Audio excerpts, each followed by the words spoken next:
doing out there? Let's go across and see how we're doing, making sure everything is where it needs to be. All right. IG is all set. Let's sometimes we gotta refresh. We gotta refresh in the meta universe. Indeed, indeed. Facebook is all set. Let's come over. Twitter. Hold on. Come on home. Oh goodness. No, no, no, no, no, no, no, no. We good on Twitter. I gotta scroll down. We got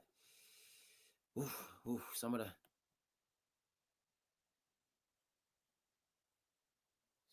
good. Twitter looks good.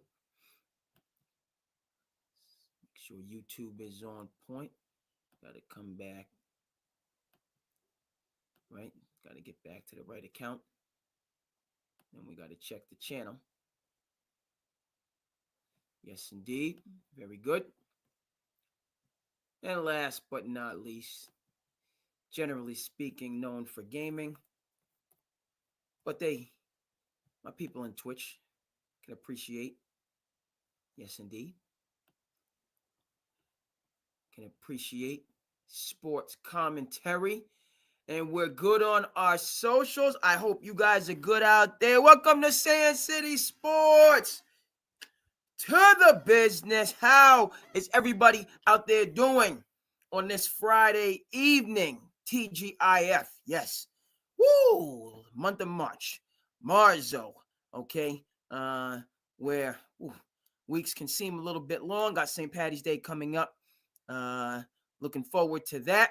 Connecting with my Irish brothers and sisters, Irish culture and heritage. Certainly enjoy it. My birthday is towards the end of the month in March, so we're looking forward to that. We're counting down. We're T-minus 2 weeks from my birthday towards the end of March, and yeah, getting ready in the Northeast at least to spring forward. In theory, today was a nice day. It was warm yesterday. I don't. Again, April showers bring May flowers is how I feel about it. You know what I mean? I don't get too. You know, I don't really feel that warm sunshine enthusiasm until we break into May. Until then, this is winter's last hurrah, so to speak. So that's how I'm kind of navigating. But today was really nice, and we have the extra hour of sunshine, so I was able to get out with Willis and move around, which was good. But again, tomorrow it might be brick cold. You don't know. And also here in the Northeast, hope everybody out there is doing well. Please go ahead and like, comment, and subscribe. Sand City Sports by and for the fans. Your host, the Cape Cod Kid, artist formerly known as Andre King. Yes, indeed. Excited for this Friday check-in because it's Friday. You know what I mean. So we can move and groove and go where the conversation takes us. Quite a bit to get to. Because that madness has come about. Now we don't want the shining madness. We don't need the Jack Nicklaus madness. Shout out to Jack, who was out there doing autographs I saw recently, which was pretty cool. You know what I mean? Man of the people. We're not talking about that madness. We're not talking about the shining madness. We're talking about March Madness. Okay, which means we got college basketball moving in the full swing, which we're going to start with Duke, North Carolina tonight. Duke was able to edge them out without Mr. Flag, the flag man, Cooper, in a quality ACC tournament when they were winning going away. All right, so we got a couple things we'll have to get to in this because North Carolina, stand up. When I was in school, we called North Kakalaki. You sound Kakalaki was the terminology that we used. Maybe I'm dating myself, maybe not. Who knows? But the Tar Heels were getting run out the building, and then they stood firm. Shout out to Hubert Davis, the coach. Also see Sean May on the bench. Sean May, 2005. Again, I'm dating myself, but it's 20 years. It is what it is. It's been 20 years since that natty that really got North Carolina back on the right track. I want to get that for you on the screen because you have to see what I'm talking about. that 2005 championship team with Sean May, Ray Felton, and of course Rashad McCants, who many of you know through Gil's Arena and what he's doing post basketball. This is again my time frame. Okay, being a proud class of 2000 grad. Remember those days vividly. Went to prep school, and then those are the years just after prep school. That's where Rashad McCants, I saw him play in prep school, played for New Hampton, notable prep school here in the New England region. I went to Winchington. Didn't hoop at Winchington, but you can, the basketball fandom, nerddom, whatever you want to call it. It was cool to kind of rub elbows against the Power Five, and kind of see, right, those athletes that were really going to be ESPN guys.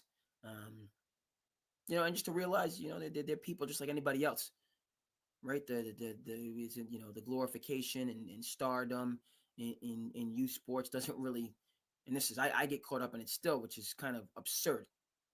Get caught up in it still. Let's get this imagery on the screen because I'm talking to you about the 2005 Tar Heels, and we're going to talk about the game. Number of things to get to in the game. Good game. Yeah, you know what I'm talking about.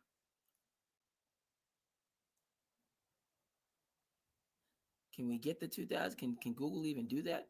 I'm going back. We got to go back to 02. Small world that it is. You know who was a 2002 All-American as well? Dating myself, but I don't mind. I won Mr. J.J. Redick. Mr. J.J. Redick, who I see on the screen here. Not the greatest production right now. I don't like when I have to wait to get things for you on the screen. But let's get JJ up here first, and then we'll move and groove from there in terms of, right? We'll move and groove from there because we're going to talk about college. And the intro to college is obviously the Duke North Carolina game. A couple things that I hold on because that's not even the right. Let me because I go over and then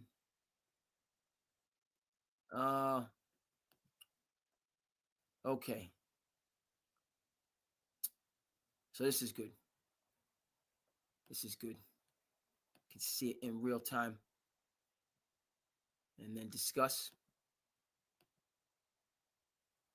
Right, folks? Recognize, right? Recognize that guy here? Mr. Redick, who was a pure, when you talk about just pure shooters, just the form, the touch, I mean, he was always like that. You could just remember seeing it, he was just always. This gentleman, we know this guy here, who done brought prosperity to Syracuse University the very next year. Brought prosperity. Torrin Francis, we know him in the Commonwealth. He went to Tabor Academy, which is right in Mattapoisett, right near the Cape. So small world that it is. Torrin Francis, Tabor. I believe he played for Mike Bray. I believe Mike Bray was the coach at Tabor Academy in those days. Mike Bray of Notre Dame fame. Okay, if I'm not right, in terms of how you build yourself up. JJ and one Mr. Felton taking their talents to those schools. Carmelo Anthony, Torrin Francis, Jason Frazier up front with Raymond Felton and J.J. Redick in the backcourt. Keep an eye on J.J. Redick. What a stroke this guy has. Boy, can he shoot the basketball. Services for the next 4 years, he hopes. Yeah, that's right. Amazing how this has changed. Here's J.J. Redick headed to Duke with a steal. Oh, mainly as a shooter, but he hands off to Anthony for an emphatic jam. Anthony out of Oak Hill.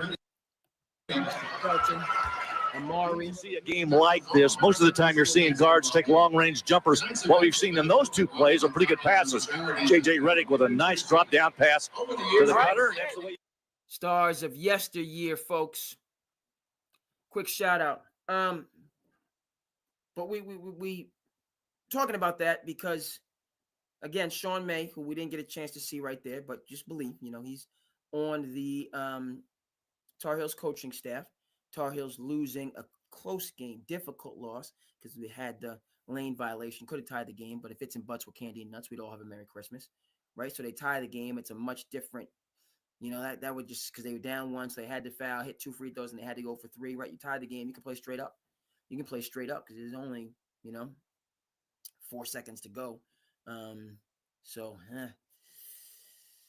these game of inches. I feel for the Tar Heels nation in that regard. But I'm also feeling for Tar Heels nation because they keep getting mollywopped and smacked around by Duke. These games are not competitive. Okay, Duke beat the brakes off of them in the North Carolina, Carolina game, regular season matchup over at Duke. And now, the Blue Devils just kind of running away with it. And so the point for me that, I just, right, what do they say? ABC, always be closing. Shout out to Glenn Ross. Always be closing. Okay? Right? You think this is abuse? You think this is abuse? If you can't take this, how can you take the abuse on a sit? Glenn Ross. For the people. And what this has to do with Duke, in my opinion, in my mind, is how is John Shire out here mastering NIL in the modern college game? A new jack, Mr. John Shire.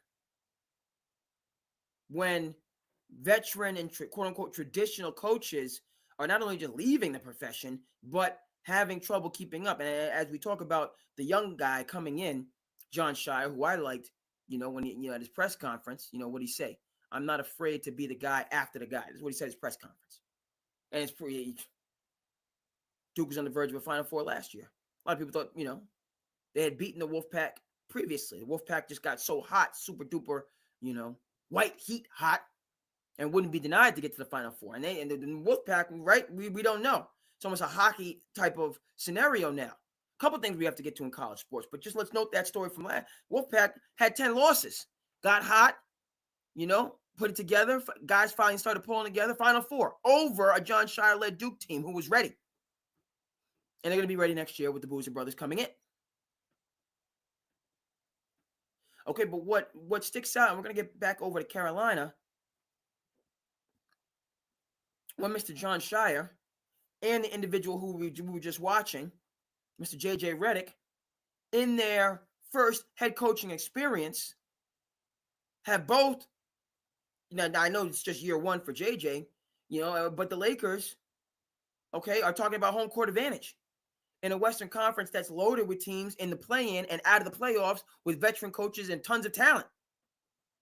Sure, JJ was gifted, a generational all-time great in Luka Doncic, but still, the Lakers were a 4-5 seed before Luka got there.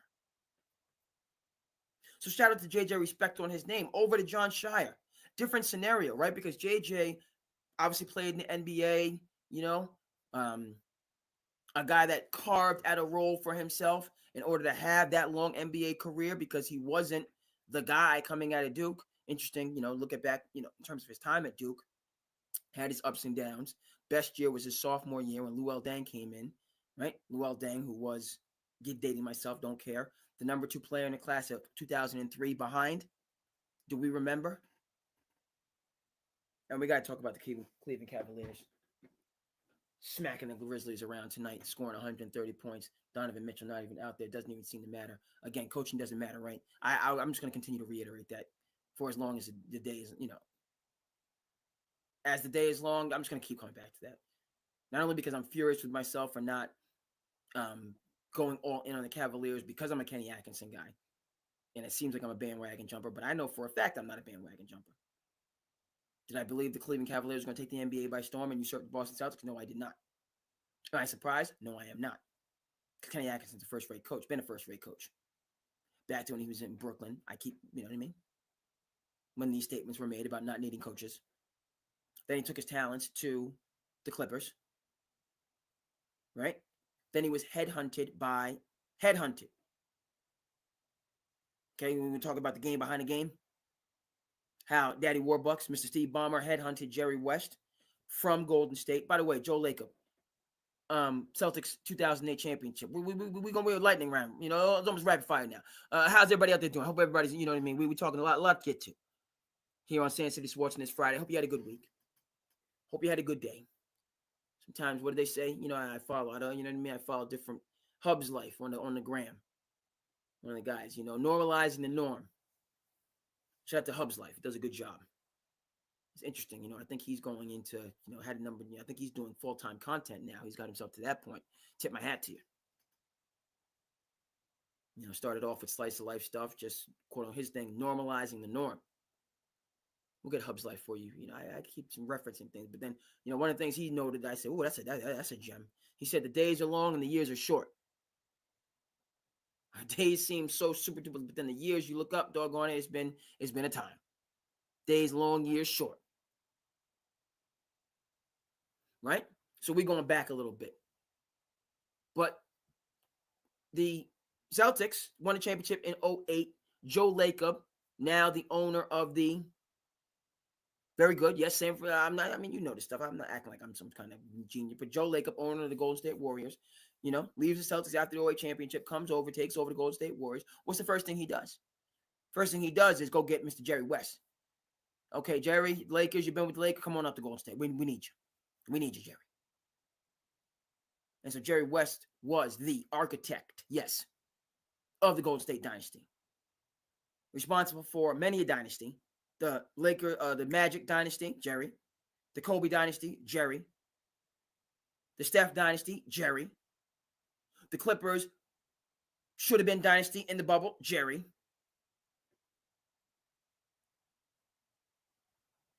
But Joe Lacob said, Jerry, come on up and let's get this thing right. Okay, Steph Curry was there. People don't remember. Monta Ellis didn't want to play with Steph. Steph wasn't, quote unquote, about that life, all that talk, you know. You know, kind of innuendo, Steph Curry, because that's how he came into the league. Let's not forget. Steph Curry, you know, he didn't start. Right? We're gonna make this connection to youth sports and the phenoms. Right? And what that phenomery, that's not even a word, but what the phenomery does to people when everything is always, you know, you always have the rose petals. You always have the Prince Akeem treatment. Shout out to Coming to America. The late, great James Earl Jones. Classic. They did the reboot because they kind of had to, but, you know, you can't touch the classic from the awesome 80s. What did James Earl Jones say? Let them wait. He said, I am talking to my son. Let them wait. That opening scene in Coming to America. Stop that with the rose. 80s gold. You heard me? So, you know what I mean? Just out of this world, folks. He said, let them wait. I am talking to my son. Classic. But the point of fact is, folks, that, right? When you have the rose petals and everything given, that was not Steph Curry's journey. Let's not forget. Came to the league, you know, and there was some subtle stuff that Steph Curry is not like us. Yes. Go back and look. Monta Ellis, who was the guy at that particular point in time, a holdover from, you know, the Baron Davis, you know, who really put the Warriors on the map, that Don Nelson team in 2007, you know, that got good Dallas up and out of there. Monta Ellis was the last vestige of that, and he wasn't warming to Steph Curry. I don't know if we can play together. Jerry West said, okay, fine. If that's how you feel about it, okay, good to know. Let's go get this kid from Washington State, this Thompson, mid-first round. Let's go get that second rounder from Michigan State, undersized forward. Let's go get that young man from the Carolina, speaking of Carolina, Mr. Harrison Barnes. Let's bring in the gentleman from Philadelphia, Mr. Iguodala. You can't get down with the collective movement, the we first movement, the pass first, positive movement. You can't. I ain't gonna. You know, I saw a good clip with Cam Newton. Just a quick aside. His podcast is off the charts. He has a businessman. Name escapes me. It's not Bob Johnson. It's not Bob Johnson who paid for the college tuition for the graduating class at Morehouse a couple years ago. Shout out to Bob Johnson. Okay. In terms of what's going on, some colleges are saying free, which is thank you. On the other hand, the prices of everything is just through the freaking ceiling, roof, atmosphere. You know, these billionaires trying to already got their sights set on Mars and everything else. Craziness. But Bob, Cam, Nahad, shout out to I see the person that's in tune, checked in with us. Appreciate you. On the YouTube, check in, like, comment, subscribe, jump in the chat. Let me know what you're thinking. If you want to jump on the pod, we put the link in the chat. Come through, positive, productive, all that other type of good stuff. Appreciate you very much. So, all day, every day. Okay, we're talking college, but somehow from college we have to make the connection where we're discussing the process, trusting the process, trusting that process. And Steph Curry, and we're going to come all the way back to Duke in North Carolina. But Steph Curry, folks, you know what I mean? It took his ankles. He had ankle problems, and he had to to be who he is now, on that Mount Olympus level. But that wasn't. And so, that's a big thing for me when we talk about youth and phenoms and NIL and what's going on in college, which we're going to come back to. Having, you know what I mean? Sometimes you got to be careful what you wish for. As a coworker told me years ago, never forgot it. Why you got to be careful what you wish more? Why do you have to be careful what you wish for, folks? Because you might get it. Now what? That comfort and complacence is sweep through like a bandit. You ain't hungry. You don't have that. I'm going to show them in you. You don't have that. How dare you? You don't have that. You ain't have that illmatic. Okay, not that it was written Nas, the illmatic Nas. Like, what? You gonna disrespect me? You not that when everything is just is right there for you. Okay. So what's the connection all the way back to John Shire? We talking about visionaries and building things. Joe Lacob, minority owner of the Celtics, 08, now the owner of the Golden State Warriors. First move, bringing Jerry West, dynasty built in perpetuity. Daddy Warbucks, that Steve Ballmer, said, wait a minute. Can't beat him? Join him. I got to make that Godfather offer. Steve Ballmer looked around, said, we can't beat him. They're going to join us. Daddy Warbucks came over to Jerry West and said, I need to talk to you. I need to talk. And that's the clip that I'm talking about from Cam. He's just talking about some of these. Oh, somebody's in the chat. What's good? I appreciate that. What's going on in the chat? Yes, indeed. Yes. We got, yes. There's a lot of, okay. You had I was teaching during COVID. Yes. This was class. If we remember, it's crazy. That was 21, right? Been 4 years. And then, 2020 was the first COVID, and then 2020 and 2021 was hybrid, Let me just get back. That's true.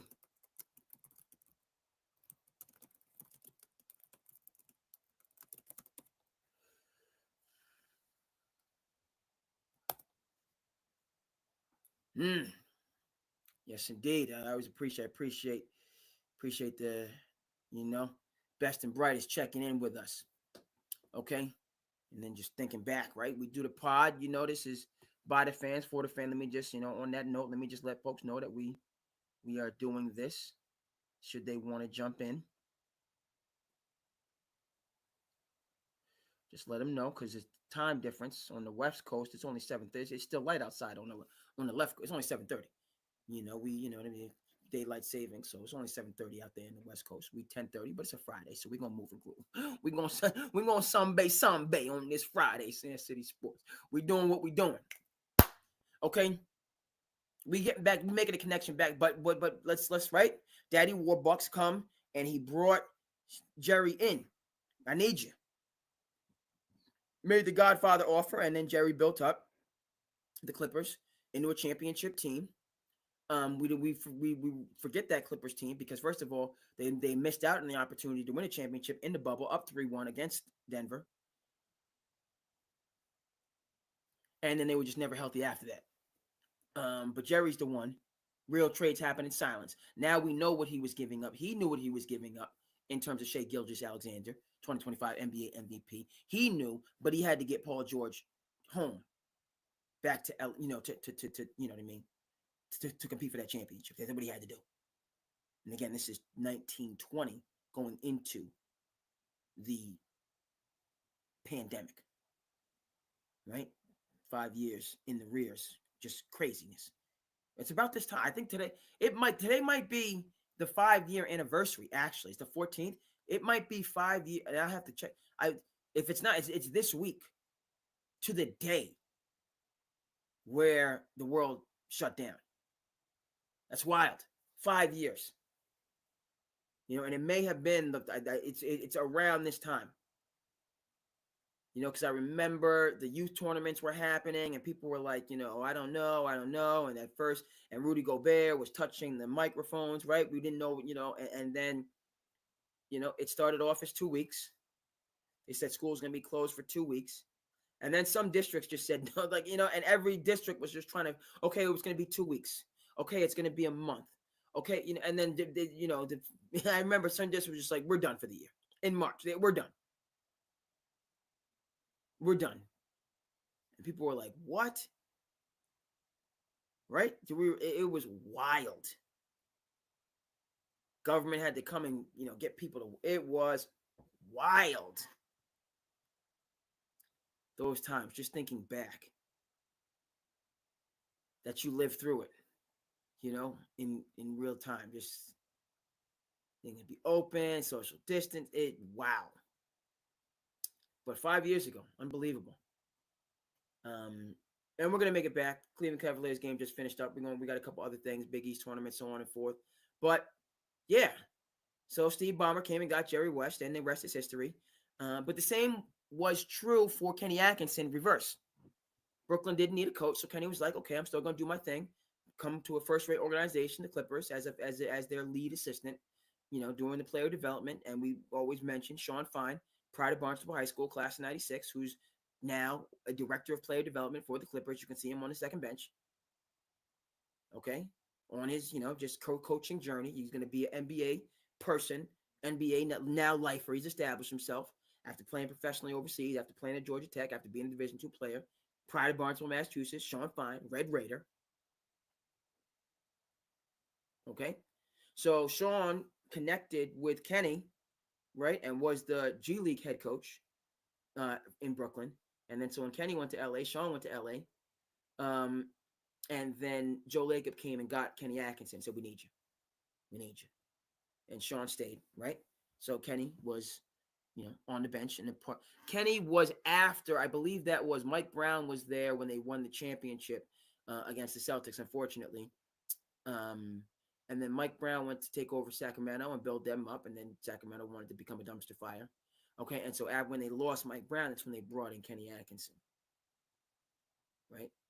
And he just was there and was integral and doing his thing. And Charlotte said, "Kenny, we need you." And he's like, "All right, I'm out." And then Joe Lacob made him another Godfather offer. "No, you're going to stay."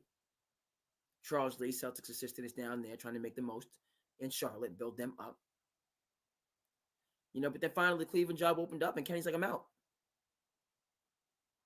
Right? And people forget last year. Cleveland, good, kept getting smacked around by my New York Knicks. My Knicks was laying hands on them. Yeah, Tibbs. Yeah, good team, but yeah. Now shoes on the other foot, but still okay. But Cleveland ended the year after my Knicks, got him up out of there, and Darius Garland said, I'm out. I will not play with Donovan Mitchell under any circumstances. I'm done. Is that a thing anymore? Do we even? Right, that's what Kenny Atkinson came into. The backcourt just saying, "I will not speak to this other person," i.e. baseball. 25 guys, 25 caps. Do not look in my direction was the locker room culture he came into. Talent, dysfunction. Okay, we've forgotten all that now. As they've won 16 straight games and just smacking teams. Okay, we don't want to say, particularly in the Commonwealth, that they're the favorites to win the championship. Right? Because that's closing the Celtics dynastic window when it really shouldn't be closed, given the fact that they have Drew Holiday's not a first ballot Hall of Famer. Okay, but they have three. I'm sorry, Drew, but I'm sorry. We got to keep it 100. Jason Tatum, first ballot Hall of Famer. Because, right? Everybody's not first ballot. Don't even get me started. Okay, don't even get me started. It's not the Hall of Good, it's the Hall of Fame. Okay? Kobe Bryant, Michael Jordan, Magic Johnson, say no more. This is what first ballot looks like. Okay? Others, you'll get in, but you ain't first ballot. You ain't unanimous. So saying it that way, I don't know if the Celtics will have any, right? But they have guys that are going to get in the hall, in my view. Jason, JT, JB, and I believe Drew as well. And then, of course, Derek White is no slouch. Brad Stevens move. Crispy P, no slouch. The bench doesn't blow your socks off, but there's continuity there, togetherness, efficiency, effectiveness. We don't want to say it, but Celtics are not the favorites. And it doesn't look like they're the favorites in the Eastern Conference. They played well against Cleveland. That's the only, right? They played well, but Cleveland, they went ahead and brought in DeAndre Hunter too. Arms, going for it. Dan Gilbert. Got Karis LeVert off the bench. Like they have dudes. Celtics have, good players for us. Hauser, Pritchard, love them. Al, they're not dudes. I'm sorry, they're not. Okay? Pound for pound, you're going to talk about a DeAndre Hunt, a top 10 pick, who's motivated under Kenny Atkinson's system against a Hauser, or you already know what the deal is. We like our hometown guys, but, so there's that. All right, what does this have to do with college basketball, folks, in the Duke, North Carolina game, okay, and all the way back to rolling with the punches and changing with the tides? Okay? First of all, John Shire looks like he could play at Duke right now. Look at the guy. I'll get him for you on the screen. Hope everybody out there is doing well on this check-in. I got to move. That one NBA game finished up. Another NBA game is coming to you. We on the Friday check-in for Sand City Sports. We're what? We got okay. Arizona and Texas Tech. When did these guys get into the same conference? Okay, Arizona and Texas Tech. I like it. Kings and the Suns, two play-in teams. What are we gonna do here? I gotta go NBA. I gotta stay to my roots here. Arizona, Texas Tech. You know what I mean? Not just because I just came from the Valley of the Sun. Not just because I'm flabbergasted at the Suns and their dysfunction. Start of the second quarter in Phoenix. We can dig it. Shout out to Talking Stick Arena. We can dig it. Shout out to the fact that the rumors that are going around that are got my ears perking up. Not good for the people in Phoenix, but hey, it's Devin Booker going to Detroit, heading back to the Midwest to his Michigan roots. I love that. Not for the Suns, hurts for the Suns, but doggone it, what the heck are you doing? You talking about championship window? Talk about being up 2-0 against Milwaukee. Talk about giving up a lead and getting smacked in Game 7 at home by the Dallas Mavericks, led by Luka Doncic. Thick boy Luka. Do we forget? Championship window, close, shut. Mont Ishbia comes in, wants to reignite, brings in Durant, brings in Beal on a terrible deal, but brings him in. Catch lightning in a bottle. Monty didn't want to coach. He was out, brought in Vogel, who's a good coach. Got rid of Vogel, brought in Coach Bud, who's a good coach. Still can't get right. Talk about Booker going to Detroit, teaming him up with Cade and Jalen Duren under the capable leadership of Bernie Bickerstaff. JB Bicker, oof. I'm picking that up. I don't like it for Phoenix losing their franchise player, but that would be something, if it's gotten to that point, and Booker, Phoenix is a great city, great, but he's been there his whole career, and it just hasn't, they're rebuilding. They're gonna have to rebuild again because this ain't working, and you can't do anything with Bradley Beal, who's a guy that has to go, but he has no trade clause, and you want to catch lightning in the bottle and be that new hotness, and now you're stuck because one guy that has to go, you can't move. So the two guys that you want to keep are just, I'm out. Ain't got time for this. We still trying to win championships. KD is still trying to win championships. Get that, Golden State, right? Because those are not really considered championships. Then he, you know what I mean? Picked the wrong horse. Kyrie wasn't ready. It would have been amazing, frankly, thinking about it, right, folks? If you can't really, but if Kevin Durant could have, First of all, if they had it right there. And we'll just keep saying this over and over and over again because they had it all there. If they had just stood firm and not allowed, i.e., the Miami Heat, LeBron wanted to get rid of Spoelstra, he'd have gone to 2 NBA finals since LeBron left. Have they won? But still, doing it their way, they've been to 2 NBA finals. 2. Hold on, is it 2? Yeah, it's 2 because they were in the finals in the bubble. Are you kidding me? 2 NBA finals to make in the post-LeBron era when you don't tank and you don't get like another big-time free agent. Jimmy Butler is their big catch, and they've gone to 2 NBA finals. Are you kidding me? And we're going to get rid of that coach and that organizational model because you didn't get LeBron a milkshake at Denny's and he's angry at you? What? Pat Riley was like, later for that. I won't even consider it. And you can leave. Even though you're LeBron. Goodbye. And imagine if Chris Bosh hadn't had to build, they could have built around Bosh.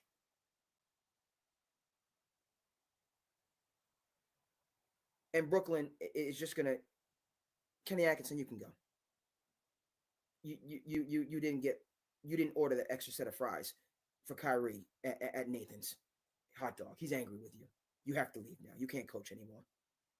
Or you might have ordered the fries, but he wanted the spicy fries, and you only got the regular fries. So now Kyrie is angry with you, Kenny Atkinson. You can't coach here no more. When we're bringing in Kevin Durant and James Harden.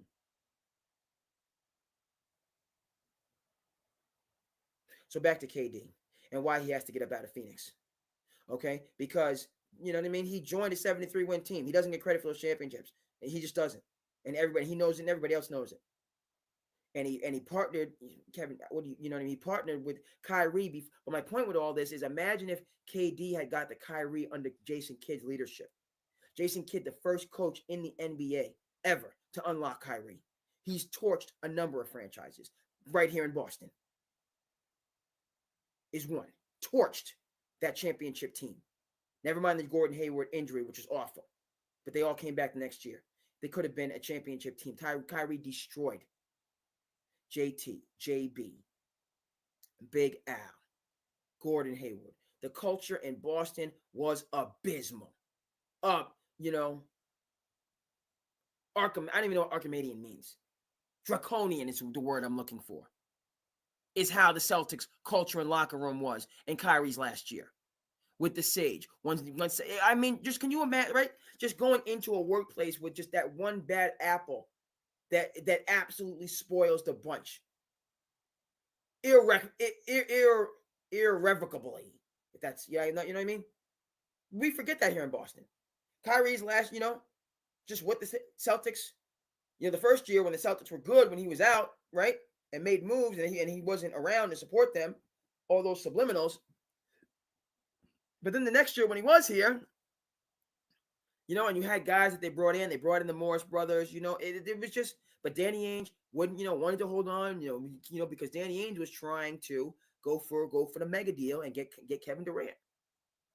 Kyrie was like, forget that. I'm not doing it in Boston because you didn't get me the whatever. You didn't get me the spicy chicken sandwich. You got me the regular, whatever it was that, you know what I mean? When Kyrie gets in that other way, it doesn't matter.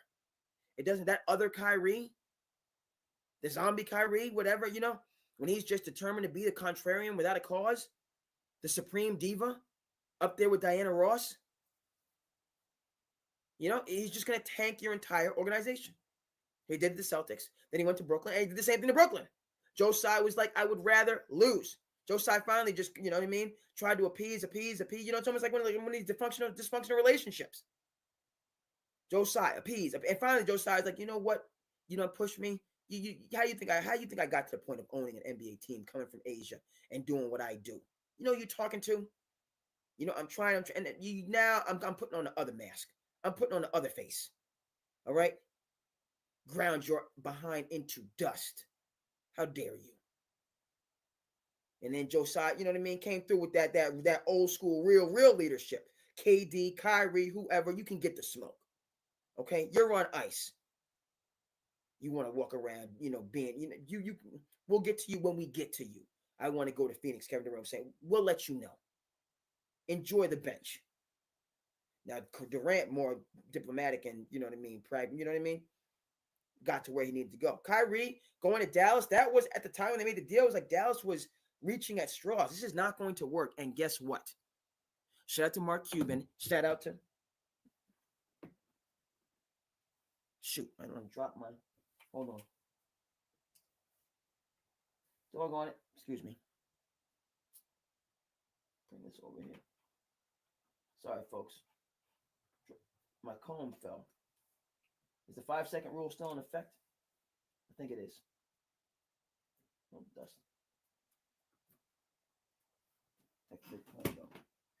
All right. Hold on. 5-second rule? Still? Hold on. Let me brush it off a little bit. I gotta, you know what I mean? I'm one of those people. I gotta brush it off. At least the back. Getting excited. Maybe the excitement.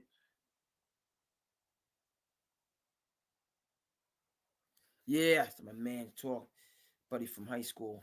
So you got to do something. Talking about my birthday. My birthday's coming up. Let me just brush this comb off. You know what I mean? I'm not gonna comb my hair. I don't need to comb. Let me put this back where it was. I don't look in things. I was going in on Kyrie, maybe a little bit too much. Maybe, but maybe not. You know, like maybe, hey, who am I? Right? Maybe that was a little bit of karma coming, you know. Because when you start getting on your high horse talking about the next person, you know that karma's coming at you quick. But my point with all this was that how does Jason Kidd unlock that guy who burned through those two? We haven't even talked about the Cleveland teams before LeBron got to Cleveland. Mike Brown, no. Byron Scott, no. How he just burned through coaches before. All right, and Cleveland burned through some number one picks, drafting Anthony Bennett. We haven't forgotten that. But Kyrie was not getting along with anybody. And Jason Kidd somehow, last year, Kyrie, his team first, his just efficiency, their system, which was perfect for Kyrie and Luka, 5 out, spread, put people on islands and cook them, crack the defense, start the blender, kicking it around, getting that open three and hitting it. Energy players, 3 and D guys, right? So you're playing 3s versus 2s, and you have, again, Mike D'Antoni. If we're going to talk about unlocking people, James Harden used to be a shooting guard until Mike D'Antoni put an end to that. We might forget that. James Harden was a shooting guard in his career until Mike D'Antoni said, "No, you're the quarterback," and then the MVPs and the rest of it followed after that. It was Mike D'Antoni that unlocked prime Harden, and Jason Kidd who unlocked prime Kyrie. Different backgrounds, because again, we go back to it. Oklahoma City, we can't keep James Harden because we got to keep Serge Ibaka. Sam Presti, all due respect. You missed on that one. Now, Sam Presti's team, which by the way is younger than the Auburn team, we are going to get back to college sports about 45 minutes into this check, and we are going to get back to college sports, okay, and how it's changed, But Sam Presti's team, which is younger than Auburn, and still has like 21st round picks that he's sitting on. But he got the Harden deal wrong, but still.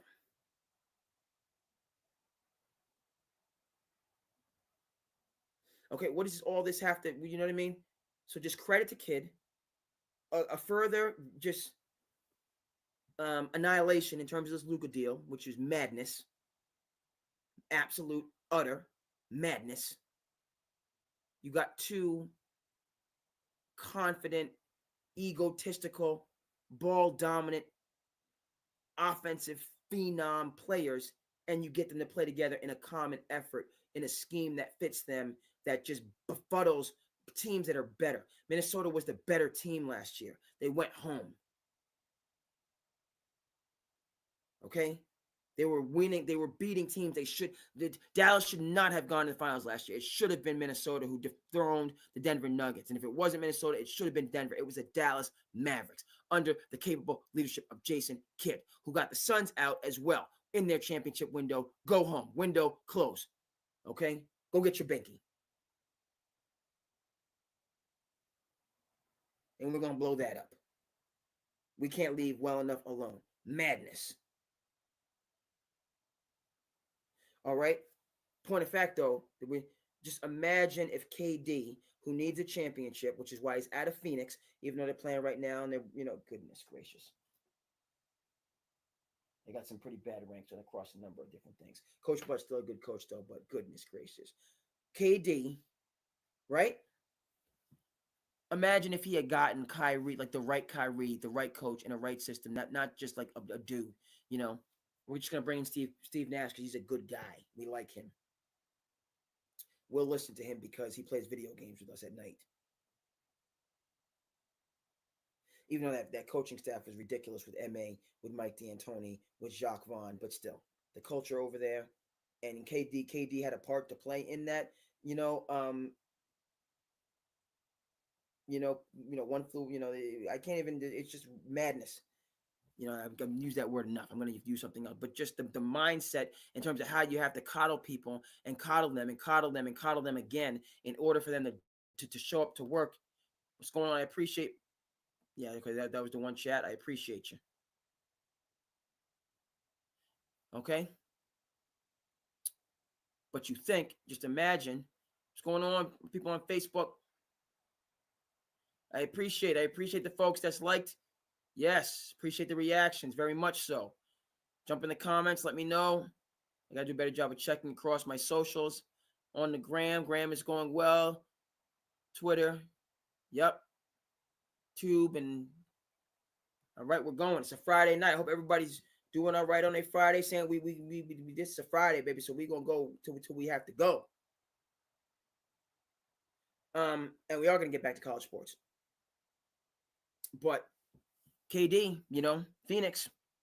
I don't know, I just feel like next year, after this dumpster fire, what can Booker might put his foot down. I want to be in Detroit, make it happen. And it's crazy because you have to bring in a third because Detroit's not going to trade you Cade because the point is to package to put Booker and Cade together. And if I was them, I wouldn't give up Jalen Durant either. They got a bunch of they got one of the Thompsons who's an up and coming player. They got Jaden Ivey, or Ivy, excuse me if I'm mispronouncing. They got some guys, so they can put some things together to give to Phoenix. But from the Suns, back to square one. And where Durant will land is another interesting story. I was saying, okay, see, that's not happening. All right, because they already got their thing going on. So no. Thanks, but no thanks. So where can Kevin Durant? Where does he fit in? He's gonna go to. It seems like the Lakers already got Luka, so you bring, but that's too many of the guys to do the same thing, even though they do it well. But that's kind of too much, right? But maybe it's not. But Kevin Durant's gonna have to be, because the ball, it's Luka's show, and then LeBron. It could work theoretically. It could. Folks checking in. Just let them know. Brother might check in from the Western. I let people know late, but you know what I mean? But I let them know. And folks are welcome to jump on if they want. Don't have to share your screen. Jump on with your takes. Keep it positive. Keep it productive. And you know what I mean? This is we doing buying for the people right now. That's what we're doing. All right. Now, the return to college basketball went all around the world, from London to the Bay. Hammer go, and the rest can go and play. All right. We got to talk about this man, and by this man I mean Jon Scheyer.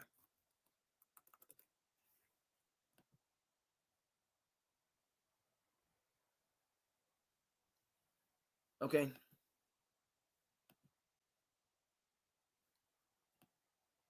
Talk about Mr. Scheyer. Pride of, he's from Illinois, greater Chicago area. Not Chicago proper, but one of the surrounding, right?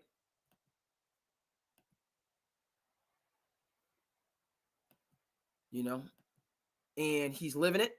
He's talking it. He's walking it. One of these guys, like Dan Campbell looks like he can play defensive end today. Jon Scheyer looks like he can come in and play small forward today.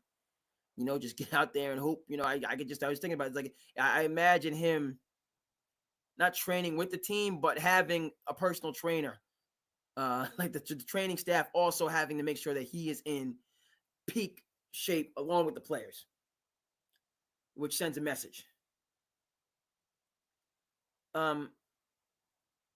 But bottom line, with Shire, never mind the fact that he's having success. When a lot of people thought that it should have been Tommy Amaker who took over after Coach K, and that process, Coach K kind of had to be the godfather in that process and say, look, this is the succession plan, period, end of story. And in my view, they're winning, and so they're getting it right. But I feel like Coach K is like the coach emeritus, i.e., when Dean Smith left and they brought in Matt Doherty, who wasn't the right coach. Then Dean Smith finally, went to Roy Williams and said, Carolina needs you. Roy Williams left Kansas to come to Carolina to bring back prosperity, right? And Dean Smith, is just kind of like the coach emeritus. He has the input. He had, and what he, but he doesn't have to do to have the 70-hour weeks that it takes to coach at that level. Right? Okay, connection is strong. Very good. But with John, I just, he is navigating. Maybe it is because he's younger. Folks, it's a good game tonight. Duke and Carolina. Can anybody name any player besides Cooper Flagg on either of those teams? We know Cooper Flagg.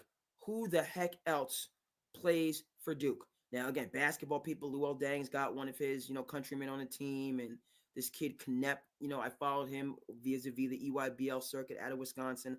I knew who he was. I know Elliot Kadu for the Tar Heels, who played for the New York Lightning and was a ball, New York Lightning were ridiculous, and he was one of their standout players. Left EYBL went his senior year, and just, he gray shirted, so he was a top player as a junior and was just like, I'm out, and next thing you know, he had graduated and was at Carolina, so he's younger, but a force. Elliot could do.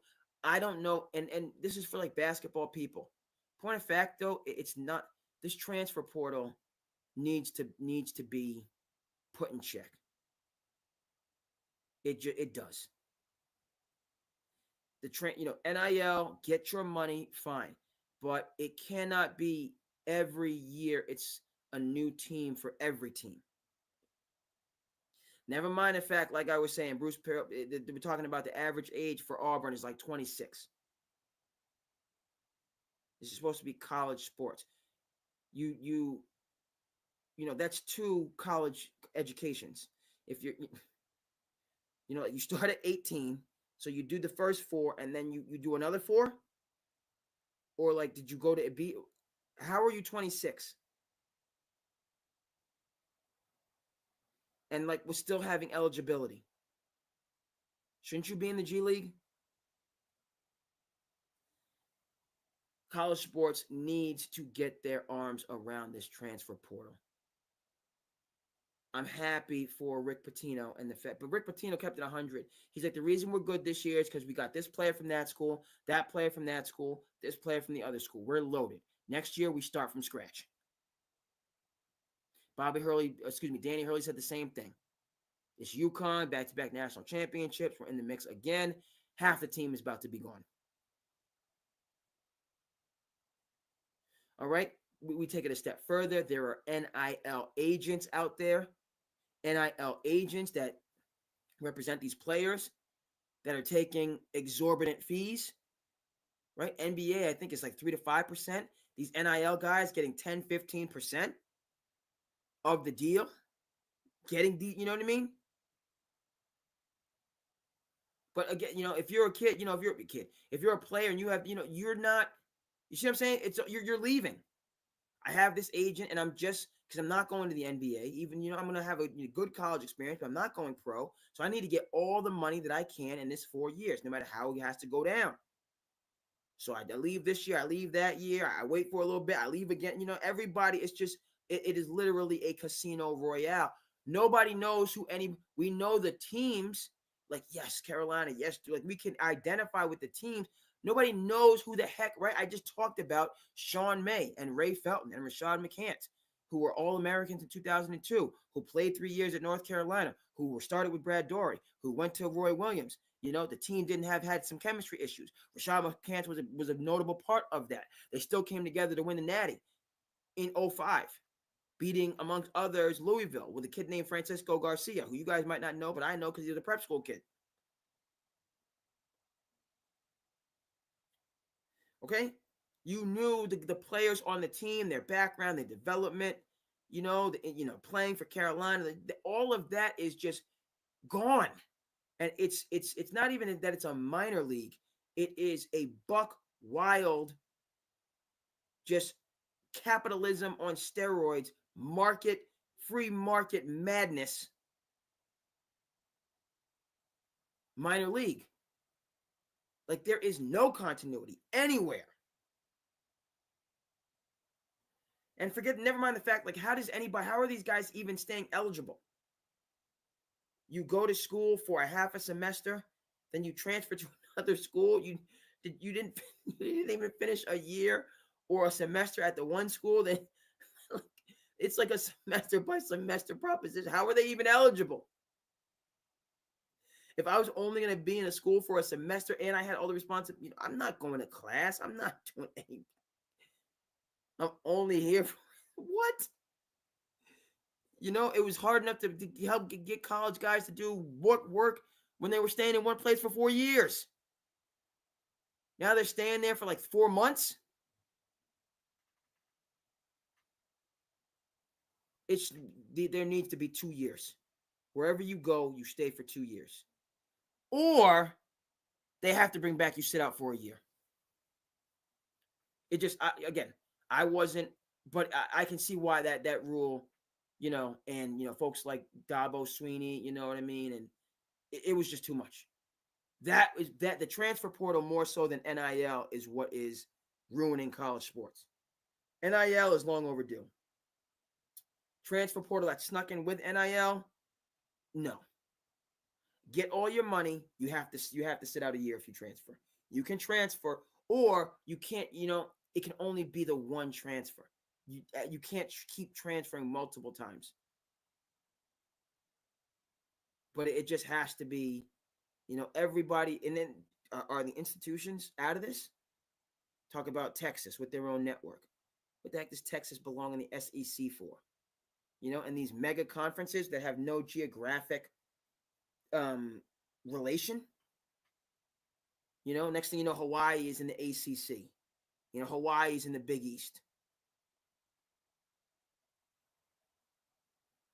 I mean, it's out of control. Check out the 7-5. Great documentary.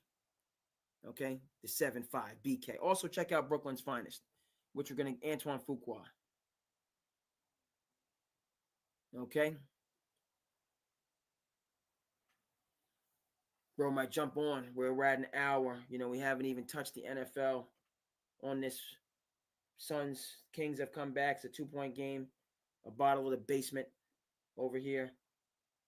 Two teams that were supposed to be in championship contention, battling for just to make it to the play-in, to get knocked out of the play-in or get destroyed in the first round by OKC. You kidding me? Sacramento just couldn't. Got 18 small forwards. Fired a good coach in Mike Brown. Good luck to you. And the Suns, it's just known. But back to college, right? Those that can be successful and Bruce Pearl, lifer, Kelvin Sampson at Houston, lifer, that are just riding these waves to get to the tournament, which we try to have like some nostalgia and some like sense of time and place with the tournament. But in all honesty, it's nobody knows anybody. We'll hold on to this Cooper Flagg story because that seems familiar, and he's even though he's a one and done kid, but a good kid from Maine, number 1 overall pick. We can kind of connect with him for like 5 minutes before he parachutes out. But everybody else, it's just you have no idea. And like the players that the kid was here, then he's jumped to like 3 different schools. And you're like, I remember that kid guy vaguely, and Charlie Baker, who was a good governor in Massachusetts. I can say that, is he coming from my side of the aisle? No. Was he a good governor specifically through the pandemic? Yes. Right. This is what democracy looks like, remember? All right. Government by compromise and consensus, right? We can do this. So shout out to Charlie Baker, who I thought would have been a good presidential candidate, just period.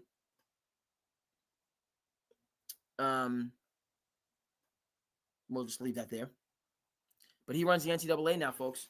So, Charlie, we need, but at the same time, it's gotten, you look at them, these schools have no allegiance. At the end of the day, their allegiance, and this has always been the case, but now it's just, it's just to the highest dollar. But it's, well, maybe people will just continue and, even though you don't know who's on your team, even the diehards don't know because it changes in a heartbeat. So you can't really connect with the players. We can never have a Bo Jackson, a Herschel Walker, a Charles Woodson, a Peyton Manning. You can't do that anymore. A Tom Brady, even though he wasn't the guy in college. We can't do it. Tom Brady would have played for 3 teams before the Patriots took him in the 6th round. As opposed to, and here's a connecting point that's good, right? As opposed to sitting and grinding it out at Michigan and for the Patriots before becoming the greatest of all time. That's another exceedingly important impact, for lack of a better word, that nobody or very few of these players are getting the eye of the tiger. It's just this perception that as soon as I don't like one thing and my NIL agent, who's swindling me, by the way, with these agent fees, I'm out.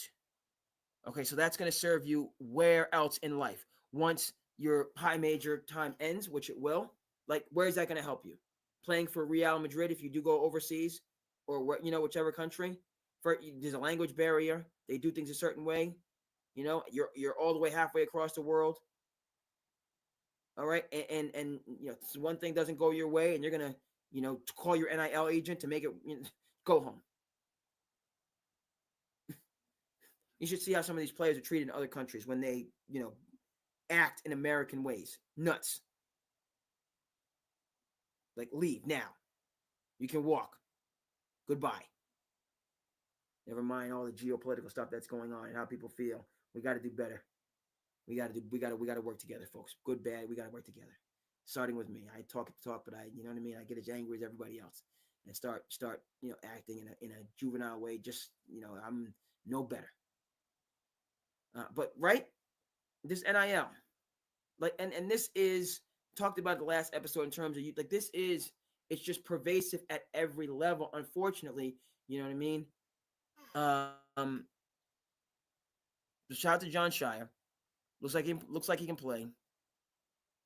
Can still play. Brother's gonna jump on. Very good, very good. Let me stop sharing for a second here. Shout out to John Shire. Okay.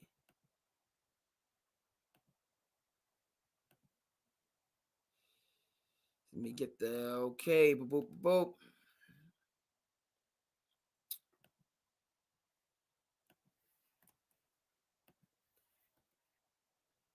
Yes, sir. Yes, sir. Put my headphones on. Should have had him out in the first place. Okay. So I guess we got to make picks for the tournament. And I'm Team Hurley, even though UConn is not. Right. So I'm always Team St. Anthony's, the miracle of St. Anthony's. But I'm kind of hopeful for John. I like Duke. I like Cooper Flagg. Duke, go get him. I actually know somebody that's on your team. Kelvin Sampson's overdue to get his shine. Mark Few, Gonzaga. Okay, that's kind of where I want to see. I want the wealth to be spread. UConn, as much as I want the wealth to be spread. That's what I'm looking for. So Kelvin Sampson would be tremendous. Bruce Pearl would be awesome. John Shire, new Jack, but he's proven himself. He can navigate, and he's gonna be, and he's out there. Duke, the Brotherhood, all the rest of that stuff. He's not crying, crying about this and that and the third. And coaches who've been making money, making bank, making more money than the president times 10. Nobody can tell you anything wrong. You're just you're a ruler in the state on the campus. And these coaches now complaining about NIL and they can't navigate, and the players. When you guys have been you guys got your Godfather deal, like, it's, coaches have been just, and now because you can't control everything. I love the story Plaxico Burress tells when Nick Saban was at Michigan State. And Plaxico was a good player, never mind the fact that, his stories talking about, are you kidding me? In those days, however much it helped you to toughen you up for the real world, that's the good part. But some of these players, LeVar Arlington, who was my day's number 2 overall pick, larger than life, playing at Penn State, he said some nights you had to find somebody. What's up, bro? What's going on? What's up? How's it going, man? Let me just get my headphones straightened out. Thank you for tuning in. Right now, we're talking college sports and NIL. Talking college sports and NIL.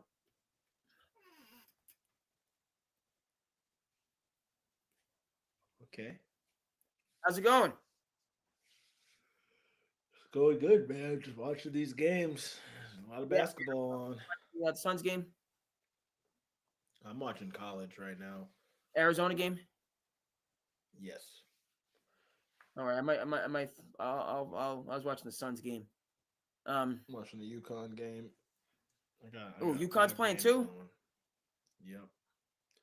Oh, man, I'm missing out.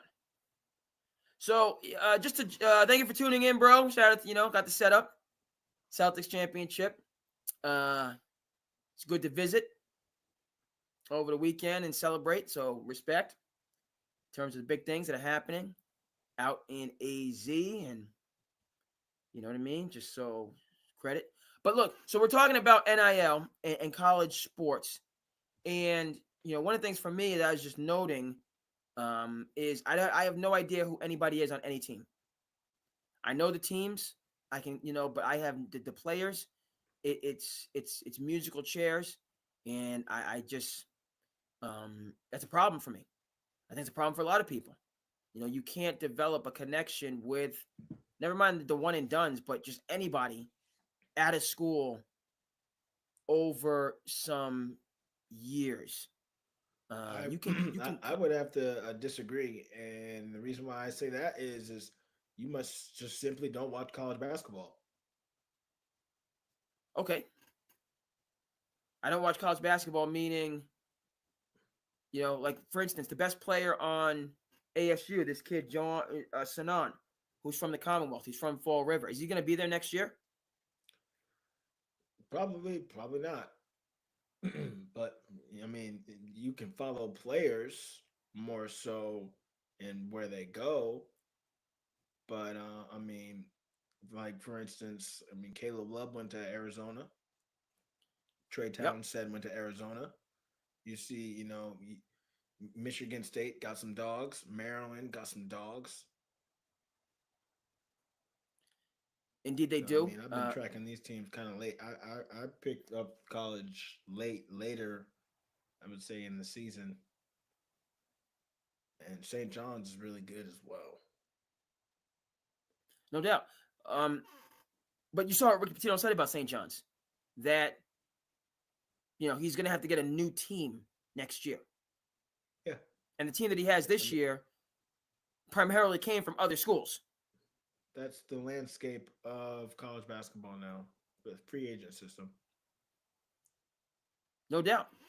And all I'm saying is I like the money part of free agency and players having their futures taken care of and their labor power being respected and valued. But from the fan side and from the marketing side, You know, it's wild to me. You know, like you're a Celtics fan. You have been a Well, you're Celtics putting fan through the together good the times. best team every year. I mean, I personally think it's great. You're putting out the best team every year that your school can possibly put out. I see that, but it's a new team every single year. So you can't get connected to a Drew Holiday. You can't develop a fondness for a Derek White. You know, I you mean, can't. they would stay. Not every single player transfers after 1 year, but your smaller school stars, yeah, they're gonna probably transfer and go to a bigger school. 100%. All right. One of the things that has been mentioned that I would be in support of is a 2-year contract. Players would sign for 2 years with the schools. You in favor of that or opposed? I mean, I think that you don't really once you get contracts, I think you just let it be what it is. They're gonna learn. Players are gonna start to learn transferring. You know that takes a toll on. I mean, it's gonna be trial and error. They're gonna learn that transferring 6 times is not extremely beneficial for you. No doubt. But if the incentive is to just get that money, you know, just Well, at the end of the day, the amount of college basketball players that go to the NBA, yeah, I mean, they deserve to get their money at this point. So, no doubt. I saw you mentioned Maryland, which I appreciate because Derek Queen or McQueen is plays for Maryland. yeah, he's a monster. Certainly a monster. Um, his team at his team over at Montvert was ridiculous. He went to Mount Vernon? Montvert Academy in Florida. Oh yeah, He he he he was played with everybody on his Flag. team. I'm looking for this clip here. Were 5-star guys. I don't know if I can Yeah, find he it. was with Flag and McNeely from UConn. From UConn, and then the two other guys went to like Georgia and somewhere else. Yeah. Yeah, their team was Was that's one of all high the major better, yeah, 5-star guys. that's one of the better high school teams ever put together. Yeah, personally. Yeah, I'm trying to find. Because I think all of those guys will probably be in the NBA. Trying to see if I can locate that clip. And But this kid again, to from your Louisville. point, you know, I just I'm looking for some sort of connection. I'm glad these Well, the guys. connections with the, I mean, this is college. So the connection is always with the program. And more so with the player than it is with the program. So, I mean, and I think that's always been kind of the structure of college athletics is you're going to have your stars, but then they go pro. And then you have another star. That's how college works. Okay, so it doesn't impact you as much. Um, I am kind of looking at it from a little bit more old school, but being a history person, you know, you can't. You know, I'm kind of set in my ways. I'm gonna see because it was nuts. If I can get.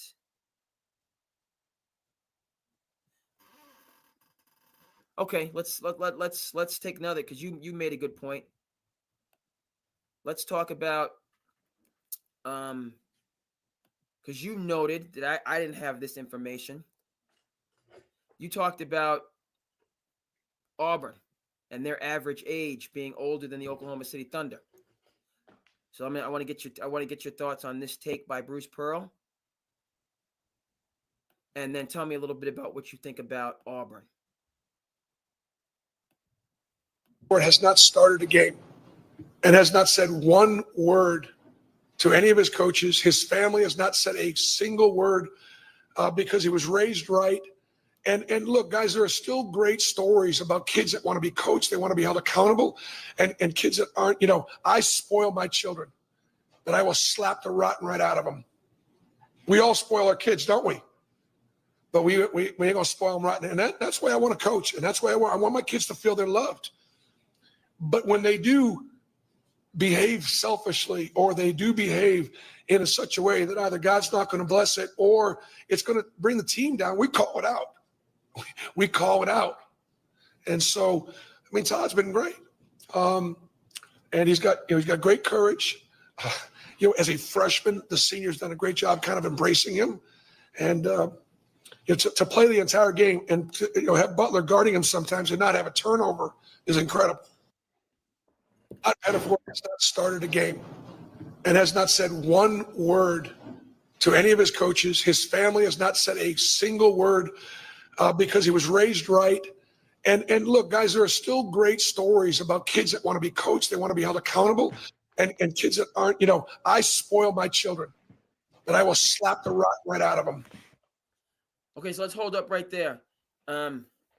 So the player that he's talking about, I remember from the EYBL circuit, he played with Elliot Cadu, who's at North Carolina. Their team was just ridiculous, the New York Lightning team, that they were a force to be reckoned with. But just your thoughts on that statement by Bruce Pearl, and then Auburn's team this year, which you have noted, who is just all, transfer portal guys that are in their mid to, some older than 25. What do you think? I mean, personally, I think what he is going through as a player will set him up for success for the rest of his life. That's trial and adversity that you really, because I bet you in practice, he's working. Right. Every day in practice, he's showing up and he's working. And everybody always, we're in such a boom superstar society that those guys that I would say practice hard with the team every day are the team. The reason why teams like Auburn can win it all. Yep. How about the fact that Bruce Pearl, he's Auburn, not necessarily a basketball power, certainly more of a football school, but has kind of stolen some of the shine and the limelight from Alabama, their rival, who has Nate Oates. And Auburn has been in the mix over the last 4 or 5 years. So I was talking about coaches that have been able to navigate NIL and make the transition, some quite seamlessly, while other coaches are rage quitting and getting out of college sports altogether. I would have no problem with Bruce Pearl taking home the Natty this year. I would have no problem with Kelvin Sampson taking home the Natty this year. I would love to see both of the, I want the wealth to be spread. What are your thoughts on Auburn as a number one seed and their chances in the tournament? I think Auburn as the number one seed. I think they're going to go far in the tournament. Do I see them winning it all? They could very well win it all easily. They like I said, their average age is 25. So those are, and the SEC.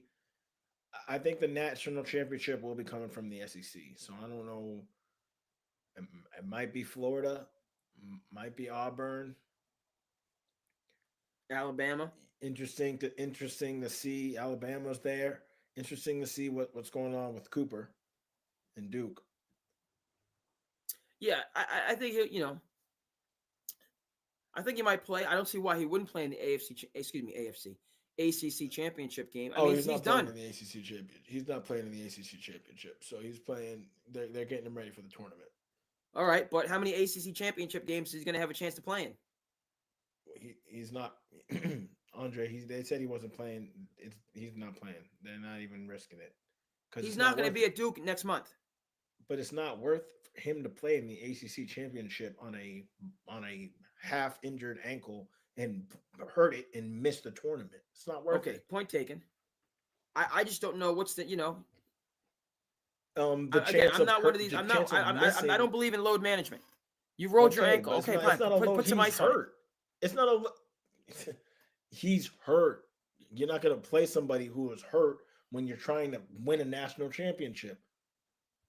This isn't the NBA playoffs. You can't just lose a game and figure it out.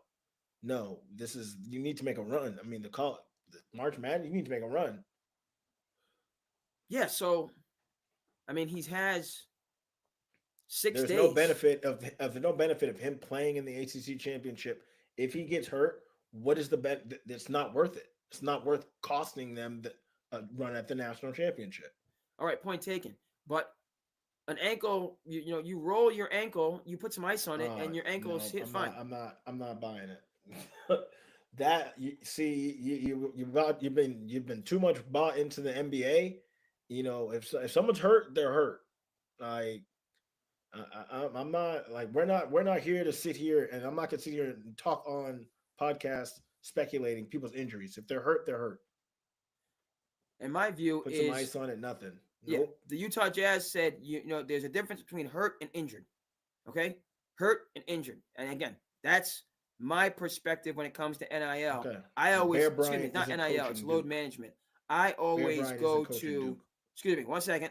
I always go to John Stockton, who missed 26 games, in the course of his career, right? So Utah Jazz, Karl Malone, John Stockton, you play, and to your point, I get what you're saying.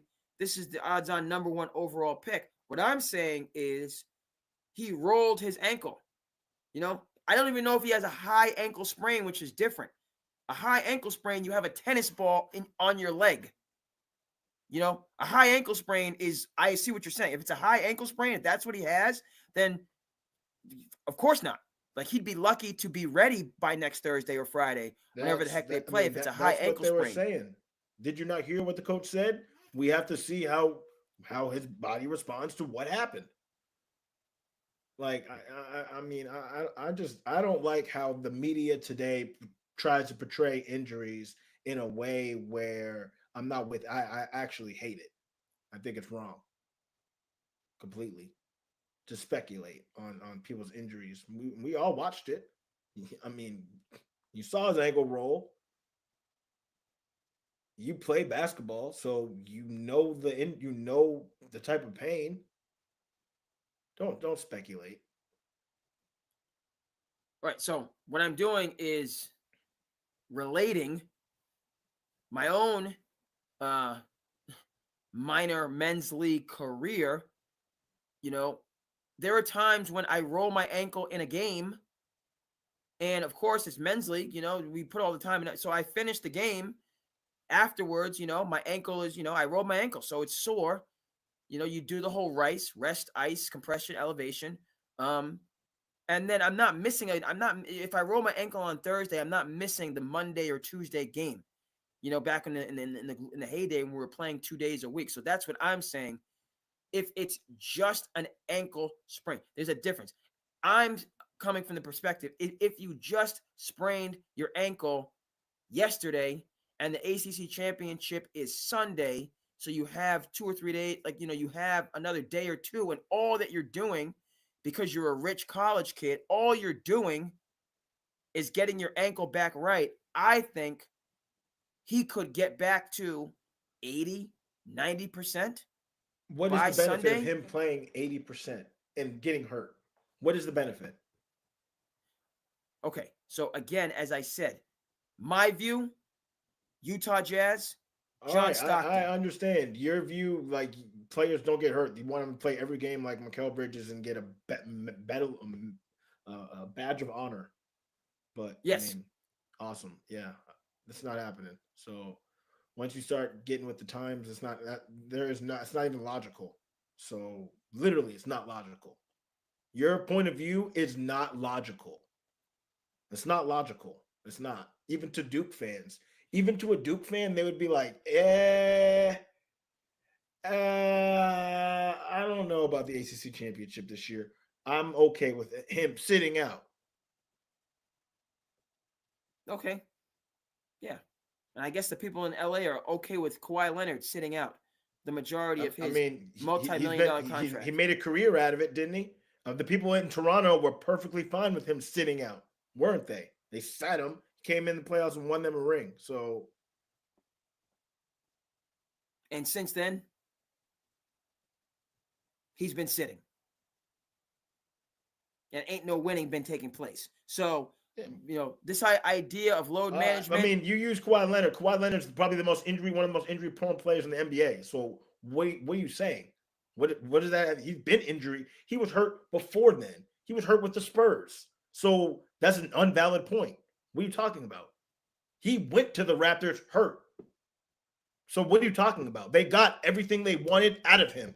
That is my point proven. Perfect example. They sat him. He came into the playoffs and performed. That is logical thinking. Yes. So in that one instance, point taken, he got a ring from it. What do you mean? He got a ring from it, Andre. So he has one of those rings from it, and an MVP and a Finals MVP. So that's where he is. First ballot Hall of Famer. He deserves it. You touched on another point in terms of first ballot Hall of Famers, which I will get to after this, if you would like to discuss that, because in no way, shape, or form is Kawhi Leonard the first ballot Hall of Famer, in my opinion. But specific to the point about load management, you're talking about the 2017. Yeah, well, NBA is not about an attendant. It's not an attendant. How long has it been since the Toronto Raptors won the championship? It seems like it's been close to a decade. And since then, all he's been doing is sitting out to no benefit for anybody. So again, this load management perspective, and there's been some recent reporting, but even without the reporting, I don't see the value. I see players sitting and sitting and sitting and never getting healthier. You want to talk about Paul George? You want to talk about Joel Embiid? You want to talk about James Harden? Where are they when it matters? Still sitting. So James Harden is not a first ballot Hall of Famer? Okay, this is something I brought up previous that I'm going to, That's crazy. I don't care if he's made more free throws than field goals made. He is a first ballot Hall of Famer, period. Okay, staying on the topic of load management, okay, before I move over, because you have touched on something with the Hall of Fame conversation that I do want to get into. So back to what I was saying with load management. Anybody that ever wants to talk to me about it, I will continue to go back to Mr. John Stockton, one of the greatest point guards of all time, who 16 years played every single doggone game and missed 26 games over the course of a 19-year career. I still think and is the Thomas NBA's all-time leader in assists and steals, two records that will not be approached. I will talk about a player like Mikal Bridges. Okay, one voice. I will talk about a player like Mikal Bridges, who again plays for my coach. Thomas every single day. Excuse me 1 second. I wasn't done talking. I will talk about, yes, my man, Mikal Bridges, playing for my New York Knicks, showing up every single night. It is a point of pride. And Tibbs does have people show up to work and actually work and run around and play basketball. Okay, that's another one of my bright shining examples. I will talk about one Mr. Allen Iverson, yes, who averaged 41 minutes a game, yes, who said we're talking about practice, not a game, meaning I show up to work, I love my job, I play the entire game because I love what I'm doing, all right, and had a full career, plenty of health, no major injuries that I can recall. So all the way back to Cooper Flagg. All right. My perspective, load management, it's junk science. Junk. Okay. All of this resting, I can understand. I will load manage. Hey, I'm not sitting here speculating on somebody rolling their ankle, yo. I'm really not. Like, you watched him roll his ankle. I can't get with that. You watched him roll his ankle. Yes, I've rolled my ankle before. All right. So the dude is worth over $100 million. Who cares? Let's talk about another subject. Dude's worth over $100 million. We have doesn't speculate, rest, nothing. He's sitting out regardless. If he's in the NBA, they would sit him until the playoffs. Yeah, and they like that's the way that basketball is. That's the landscape of basketball for the past 10 years. And you're still talking about John Stockton? Give me a break. Man. Proudly talking about John Stockton. Because all I see in terms of load management is more load management. Okay, 1 second. I wasn't done talking. Basketball is over. And let's just again, you make your point, and then I make my point. Or a little bit too much crosstalk. So I will wait for you to finish, and then wait for me to finish, and then you can go ahead and say what you're going to say.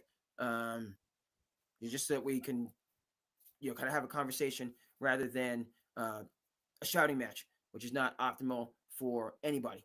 Did you have anything further before I made my summary point? Nope. All right, saying none. Okay. Again, Cooper Flag.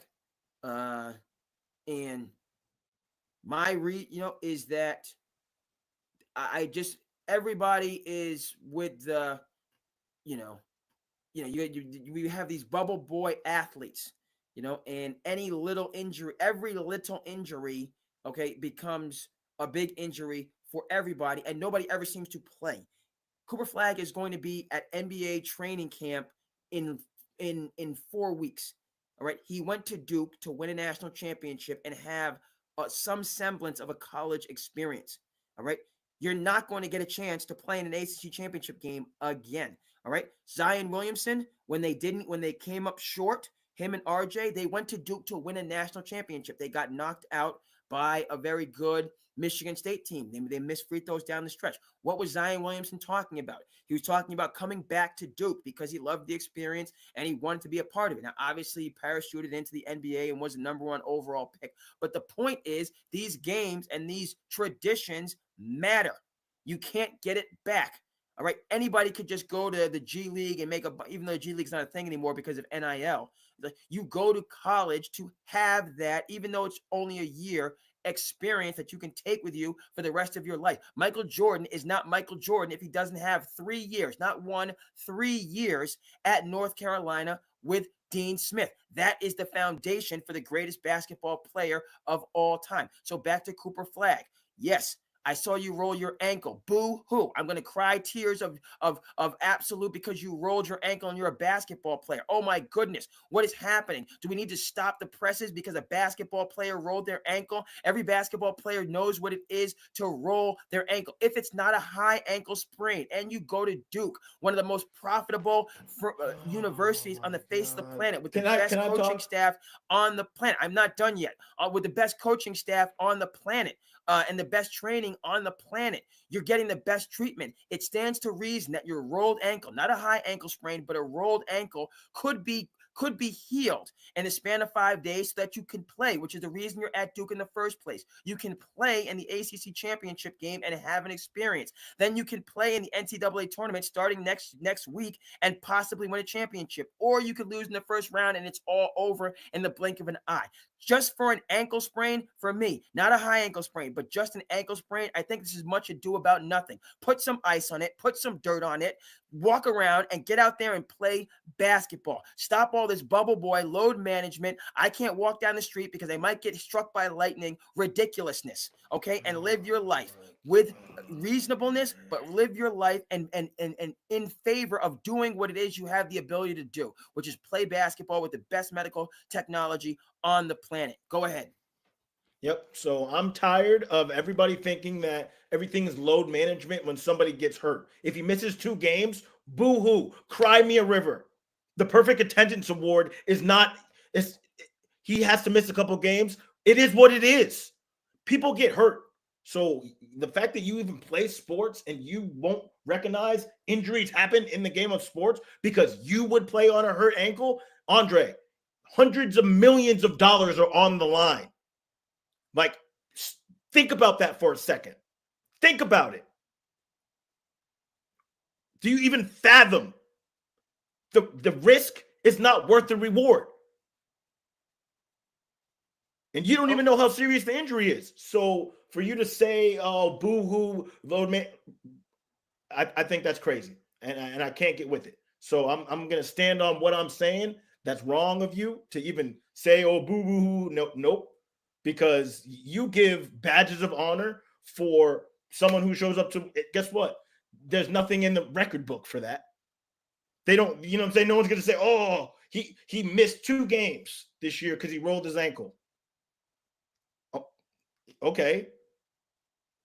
The national championship chase starts in a couple weeks. Look at the big picture. You're too focused on little picture. And even when I brought up Kawhi, you said, well, what did he get? Well, what has he done? The man won a ring and he won a finals MVP. What more does he have to give you?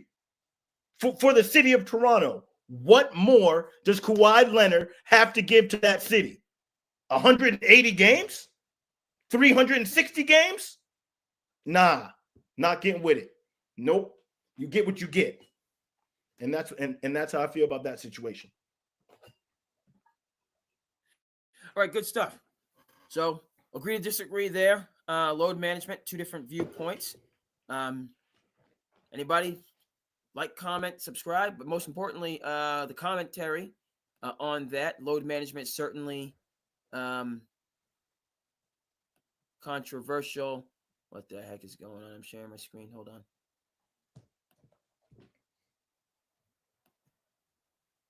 Here. My IG messes up sometimes. It goes on live. It freezes. I hope it's still going. Can't see it. I'm not gonna end the video, but I hope. Man, I hope Creighton loses in the first chance they get in the tournament. The book is still going. IG. Sometimes when I open up another IG account, it gets a little bit wacky. So hopefully it's still where it needs to be. It's a bummer. Did you have anything else? You made some points about the Hall of Fame. When I hear first ballot Hall of Famer, that means LeBron James. When I hear first ballot Hall of Famer, that means Michael Jordan. I do not, I mean, I see what you're saying with James Harden, but I'm a little bit stringent with when it comes to the first ballot. I think a first ballot Hall of Famer has to be. Does Rondo get in 26 next year? No, Rajon Rondo's not a Hall of Famer. No, he can get into the Celtics Hall of Fame. He's not an NBA Hall of Famer. And Rondo, to me, because it's just the championship in 2008, he's been a journeyman ever since then. So he won another championship in LA. Oh yeah, instrumental. He won the bubble championship. So true, but no way is Rondo a Hall of Famer. I don't know if he's been an All-Star. Yeah, he's been an All-Star. And right. He's been an All-NBA team as well. He was an All-Star 1 year. I think the Celtics had 4 1 year. Yep, he was an All-Star. And his career stats are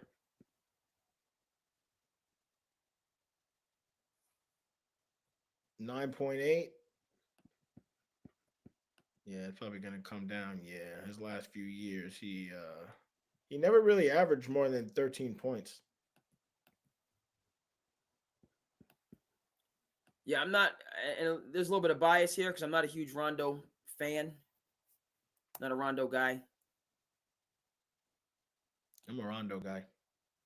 Yeah, he's not my cup of tea. So I think that's maybe coloring my views of Mr. Rondo. But I don't have him getting in. Period. You don't have him getting in at all. No, he's not. I don't have Rajon Rondo getting in. No. It's like you look at the big, as Kevin Garnett, I can put as a first ballot guy. Paul Pierce. But what I would like to see, like I can say Kevin Garnett's a first ballot Hall of Famer. Okay. I don't know if Ray Allen's a first ballot Hall of Famer. I mean, the only reason why he is because of how many threes he has. Right. Made. Right. He's like 2 or 3 and threes made in his career. I mean, that's I feel like that's first ballot. If you have top 5 most threes in your career, I mean, I know now, Lou Dort has more threes than Larry Bird, but it's just but Ray Allen did it at a different time. Yes, yeah. So this is no shade on Ray Allen at all. You know what I mean? I'd like to see the Basketball Hall of Fame mirror the Baseball Hall of Fame, which is Oh, th- like, those yeah. those are two different viewpoints completely. I don't have a tremendous amount of um well, obviously I have respect for it's the Hall of Fame. Um Vlade Divac is not a Hall of Famer, He's in the Hall of Fame. but he's not a Hall of Famer. So if you're gonna tell me if Vlade Divac's in the Hall of Fame, then yeah, man, you got to put Harden in there. Yeah. I mean, you See, got to put and, Harden in and there. and there's the argument that it's the Basketball Hall of Fame, not the NBA Hall of Fame. Fine. But the NBA, I mean, it's more of a lifetime achievement award situation where, like Vlade Divac, he might have been an all-star once. He was on, I don't even know if he won a championship because he came too late for the championships with the Lakers. Was he ever an All NBA team? I doubt it. Maybe once with the running gun Sacramento Kings, NBA All NBA third team. But a guy that's not see, that's what I'm saying. If Vlade Divac is in, then like Rondo is the only player to ever win a championship with the Celtics and the Lakers. yes. And if Vlade Divac's in, then that I feel like that builds a case for Rondo. Because Rondo got an All NBA team too, and an All Star. Right. And so that's why I'm vehemently opposed to letting in the Vlade Divac because it becomes this slippery slope where, oh well, this guy's in, so this everybody's got to get in. I don't know how they do. I don't know how they do the voting for the NBA, but I don't see a lot of people not getting in that are supposed to get in. And I just feel like everybody, the NBA's view is just, everybody gets in. Yeah, baseball locks it up. Baseball. I mean, the fact that Barry Bonds is not in the Hall of Fame is crazy. Yeah, and in baseball, there's a storyline right now about Pete Rose. They may be too stringent at times, but you just certainly know, they're serious. And I feel like the NBA, am I saying they're unserious? I'm just, they're more, it's more of a lifetime achievement award. It's more, you've been a good guy, you're a good ambassador. Well, I think it's more of like, because they do college, they do coach. Like, I feel like baseball is really only the MLB. I could be mistaken. Now they put in college people for in the world in the MLB Hall of Fame. No. No. The Major League Baseball Hall of Fame is for the pros. Yeah, see, like the Hall of Fame is for they got. It's not just for pros. Right. It's everybody for the NBA. So, yeah, I got a little bit distracted with the IG. We'll get that kind of straightened out. But like I said, I would like to see the NBA. Like LeBron James is the first ballot Hall of Famer. Tim Duncan, Kobe Bryant, Steph Curry. Yeah, Steph Curry. That's what a first ballot Hall of Famer looks like. Everybody else, you got to wait. And that's the other thing. The NBA. So like Draymond Green. Heck no. See, so you see what I'm saying? So that's like, it's crazy though, because I feel like Draymond Green is going to get into the Hall of Fame. Yeah, Draymond Green gets into the Hall of Fame the same way that Robert Horry gets into the Hall of Fame. Now Draymond Green's better than Robert Horry in that he was an All-Star a couple years. Oh man, Big Shot Bob is in the Hall of Fame for real. I don't. I have to double check that, but is Big Shot Bob in the Hall of Fame? Because he should not be. If he is, that's kind of crazy. Yeah, you were a good player on a bunch of good teams. No slight to him either. But Hall of Fame, I mean, he's made some huge shots, but wow. So put him in the Lakers Hall of Fame. Yeah, he got like 10 rings. He's got a Big Shot Bob. Put him in the Spurs. Put him in the. He got 7. Yeah, he was in the right place at the right time 7 times. He has been a prominent figure in discussions about Hall of Fame eligibility. With it, he's not in the Hall of Fame. Okay. That's good for the Hall of Fame.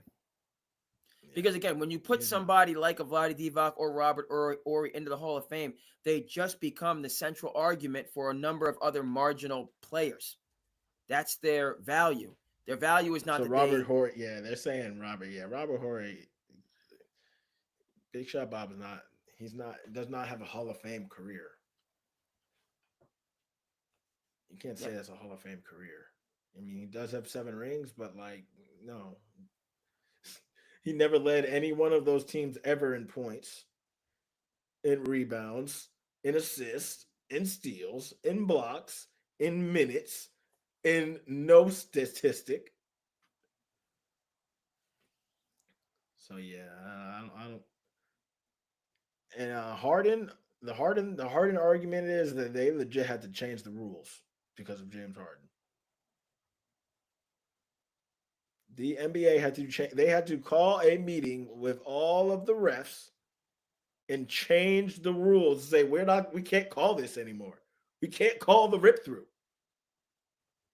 And then you look at his. I saw an interesting stat today that really blew my mind. He has more He has more free throws made than field goals made. Stands to reason. He gets to the line. That's 2 for 1. Man, when he was getting 2 for 1, when he was stringing off those, I mean, what did he average? What, 40, 39, like 38 a game? Yeah, discussed previously. Mike D'Antoni unlocked James Harden. He was thought of as a 2 guard before that, and Mike D'Antoni said, no, he's our quarterback. He's going to have the ball in his hands every possession, and everything's going to go through him, and that, was the turning point. And he was good in Houston, and Houston, OKC rather made a mistake in favoring Serge Ibaka over James Harden. So let's just remember that. Jeez. Yeah. But James Harden, under the leadership of Mike D'Antoni, who's an offensive innovator, to say the least, you might, say offensive genius. Offensive genius. D'Antoni is a offensive genius. The way that the NBA game is played now mirrors what he was doing with 7 seconds or less. Mirrors what D'Antoni was talking about. Mirrors. It's almost 20 years ago now. 20 years ago. If Steve Nash played in this era. Yeah. So, with that leadership, James, you got to see a side of James Harden game and just allowing what he did. And you saw signs of it when he was with OKC, but he was more of an energy guy, come off the bench, spark plug. That was more his role in OKC. But him being the point guard, too. He was like 19 years old. Yeah. So the fact that he has more free throws, the way that he plays, the offensive juggernaut that he was with D'Antoni, I'm not surprised. I can't put James Harden in as a first ballot because he has a Tracy McGrady. Is T-Mac in the Hall of Fame? Yes. I think so. I think he got in. T-Mac is in. T-Mac's in the Hall of Fame. Yeah, he's in the Hall of Fame for sure. Yeah. He was inducted into 2017. 7-time All-NBA, two-time NBA scoring champion. So does Harden have scoring champion? Because he's got 7 NBA All-Stars, I'll tell you that. I believe he does have a scoring championship. And Harden's been on first team. I feel like Harden's been on first team too. Yes, he's been all NBA first team. As T-Mac. I don't think T-Mac has ever been all NBA first team. Hold on. Yeah, he was 2 times. 2002, 2003. And then 3 times all NBA second. I mean, his career highlights are almost identical to James's. He probably James got more All Stars and more probably first teams. Then T Mac. Yeah. Yeah, I don't think that's close. Yeah, I think Well, hold on. It's unfortunate for T Mac because he was the odd man out when he went to Orlando. You know Yeah. That that should cost have him. been That cost him a lot of. That cost him years. that should have been a championship team if they bring in Grant Hill and Tim Duncan.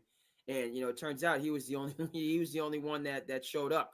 So he was actually a little bit I think he was better off in Toronto having Vince to him and Vince together versus by himself. As was noted, I don't believe he was the best he Oh, could have been okay. with So Houston. Harden won MVP, and he got a scoring title in 2017.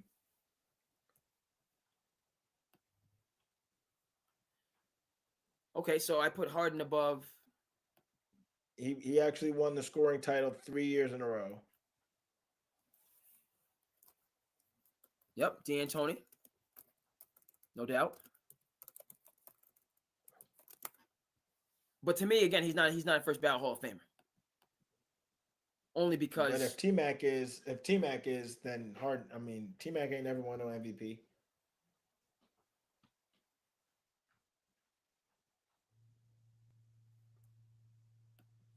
listen, I understand what you're saying.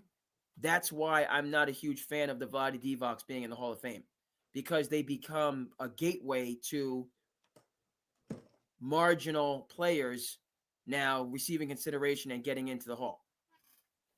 Again, back to baseball. Baseball tells people no, and people are upset, and people throw fits, and baseball says, "Okay, fine, no." The other thing about baseball that is if you don't get they only let the amount of people that reach that stand. They don't have a minimum number of people that have to get in. So sometimes nobody gets Yeah, in. you have to get you have to like get to. You almost can like you can almost like tell who is going to be a Hall of Famer. Like, yeah, I mean, baseball Hall of Fame right now in the MLB. I'm probably missing players because I don't watch baseball as much as I would like to. But I think like performances like what Freddie Freeman did in the World Series, Yep. that gets you in the Hall of Fame. Yeah. I think But it's baseball. I don't, you know what I'm saying? It's baseball. So like a guarantee? No, it's not. A guarantee is like Otani, right. Mike Trout, Yep. Mookie Betts. Mookie Betts. Those are your three first. Paul Skeens from and that dude from I know he's real young, but that dude from Cincinnati, unreal. L.A. De Cruz. Yes. So it's no shade on Freddie Freeman. Aaron Judge. Yeah. Those are Hall of Famers, and then you have play and it's like everybody. It doesn't have to all be Mount Olympus because then you would just have a very empty. But I feel like baseball, you have to have like been on Mount Olympus and like stayed there for a little while. Yeah. Like not just a little while. I mean, you got to Mount Olympus and you stayed there. It's not like you declined. Like, did Albert Pujols get in? I don't think he's in. I don't think he's gotten in yet. I don't think he's. I don't think he is in the Hall of Fame. Let me do a quick little search. No, I don't think he got in. Not yet. Yeah, to what you're saying, Okay, his eligibility is in 28, and he's almost certain the first ballot Hall of Famer, but he's not eligible till 28. Okay. Is Derek Jeter Yeah, a first ballot Hall of Famer? 703 run. Yeah, he's definitely 703 career home runs. Yeah, he's definitely a first ballot. Albert Pujols, I think with him it's tough because he didn't win anything. You know, and he was dominant. He had a stretch of dominance I mean, for he got three-time NL MVP, two-time World Series champion. he won 2 championships. Yep. He was on that Cardinals team. Right. Okay, let me shut the heck up. Yeah, I was about to say he got three. Yeah, three. Yeah, he's got two ring. Yeah, he's gonna be first. I'm remembering him. After the Cardinals. After the Cardinals, yeah. That's my bad. I don't think that would hurt. I don't think that hurts him too much. Yeah. The other Albert Pujols. That's a bad take. Can't remember that he won those championships with the Cardinals.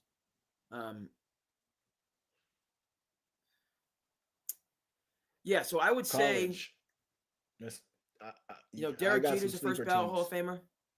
Who? Derek Jeter's first ballot. Oh, absolutely, 100%. But then Alex Rodriguez is not. Alex Rodriguez? No. A-Rod is. He's linked to steroids. Yeah.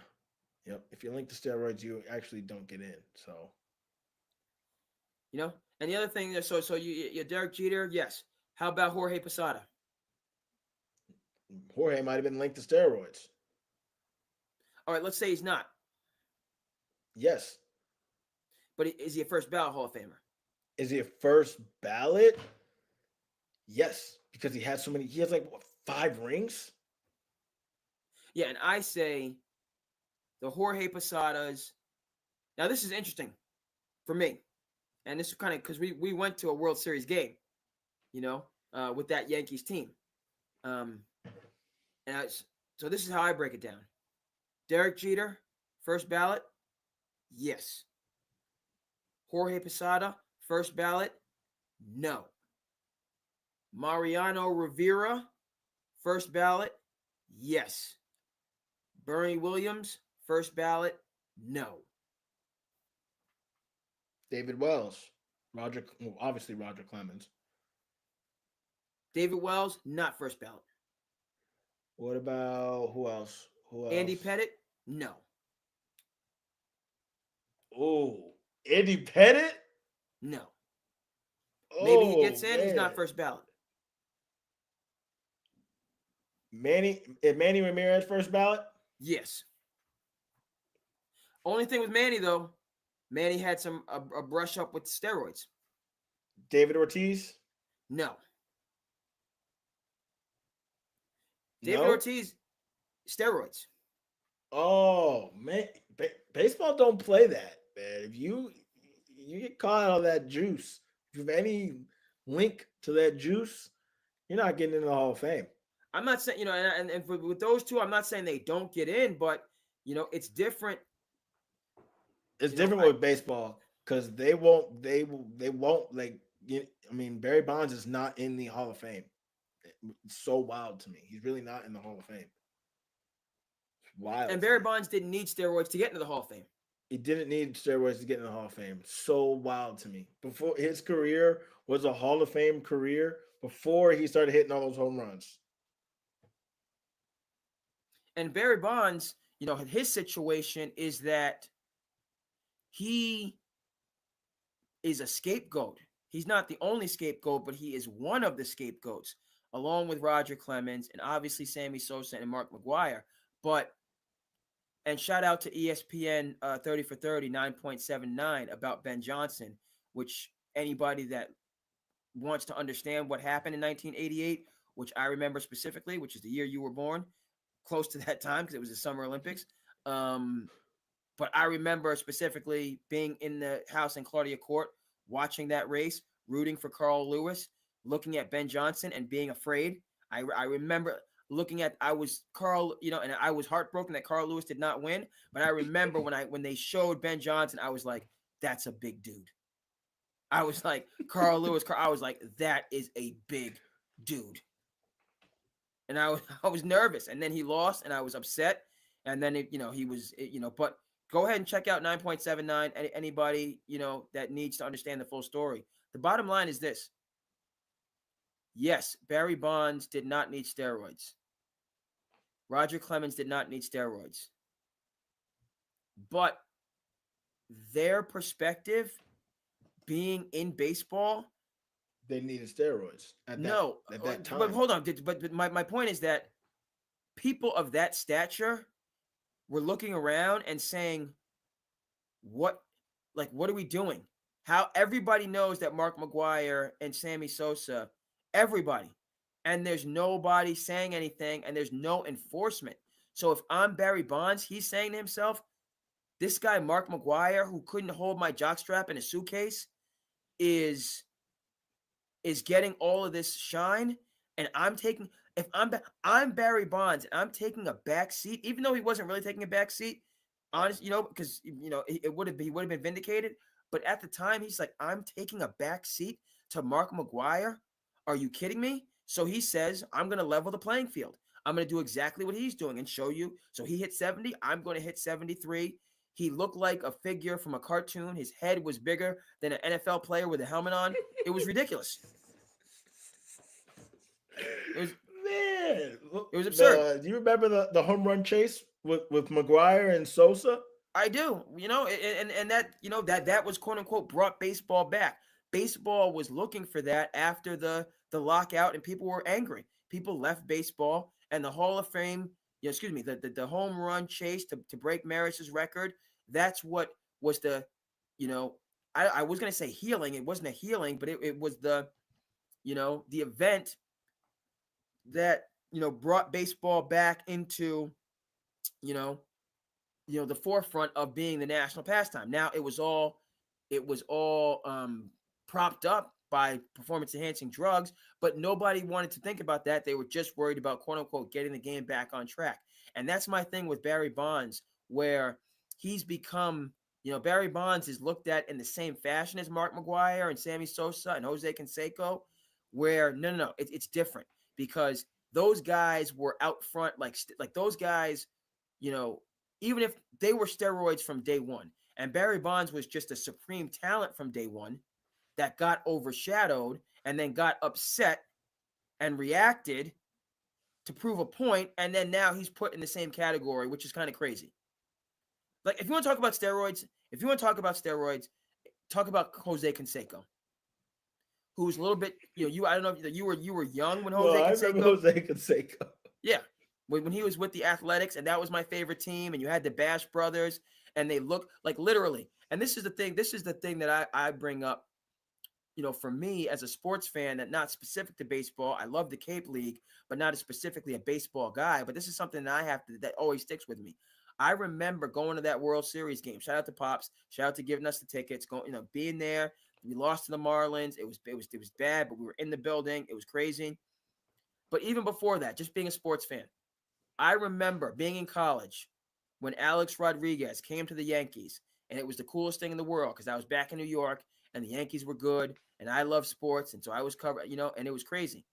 I remember looking at Alex Rodriguez at third base, who looked like Superman, just so strong out of his, looked like, like this.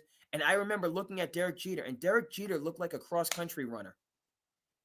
He looked tall and lanky, which, by the way, if you see Derek Jeter in person, like, he's not a small dude, but you can't really tell that, like you know what I mean? Like these guys that are just really cut, and, they look from a distance like they're more, spindly almost, but then you stand next to him, it's like, this guy is a physical specimen. But I remember looking at A-Rod, who was, just had that Superman physique, and then looking at, Derek Jeter. And the Yankees also had a first baseman that they had that was linked to steroids. I forget the guy's name that came in afterwards. I mean, the one guy that I think when I think of steroids is like Jeff Bagwell from the Astros. Yeah. Oh, didn't he lead the NFL? Didn't he hit 50 home runs leading off or something crazy? Yeah, he hit 50 home runs as a leadoff hitter. Yeah. That was a crazy time in baseball. Every team had a juice head.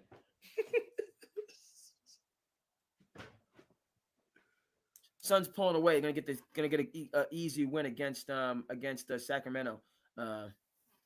I hope the Suns can get into the play-in and maybe make some noise. But back to so that's my thing with baseball. Barry Bonds, he's a different category, and he gets kind of everybody, and that's why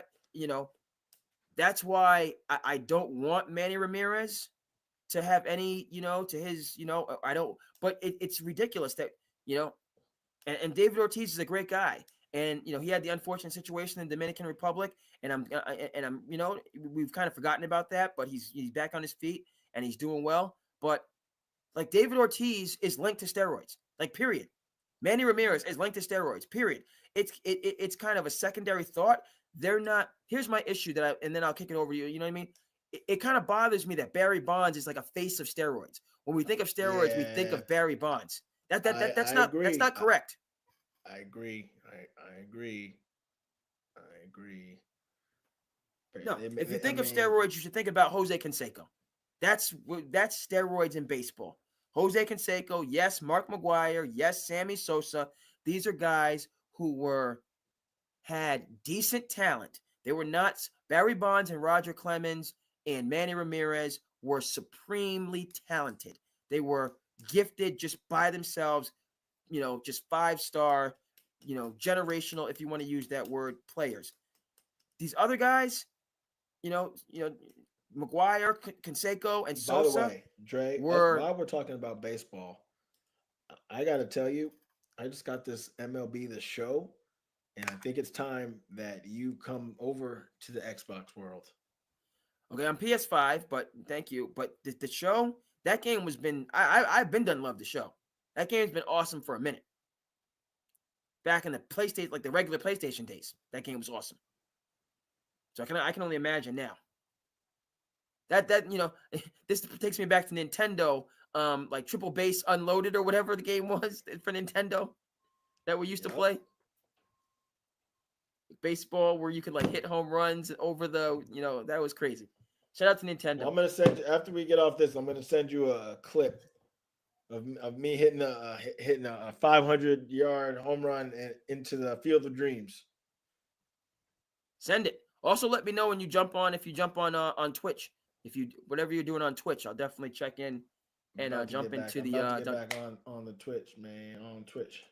Jump into the comments. Get the camera set up. I should have asked you while you were out here to get everything set up so I can, because I need to get my camera set up so I can just log in and just turn the camera on and be on Twitch and just go. Yeah, you got to get that. It takes a little bit of you just got to get your setup.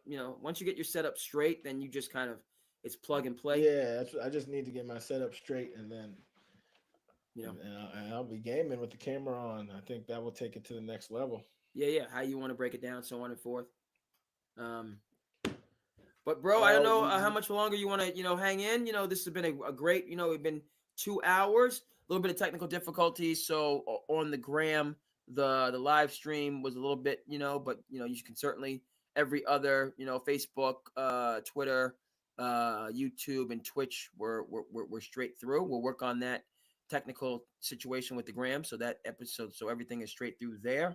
Bro, I'll let you conclude in terms of any further final takes or something possibly for next episode that you want to discuss, and we will pick up where we left next off. Next episode, I want to do bracketology. No doubt. I mean, I know I know that's probably Selection Sunday. Wait, Selection Sunday is this Sunday. Yeah, so early next week we can talk. Anytime, like Monday, Tuesday. I think some of some marginal games start on Wednesday, or maybe even Tuesday. But still, Monday, Tuesday, even to Wednesday, we'll certainly do some bracketology. And I'm telling you, my sleeper team right now is Maryland. This kid Derek Queen is a problem. Derek Queen, yes, Derek Queen, and then they have one of the best starting fives in the country.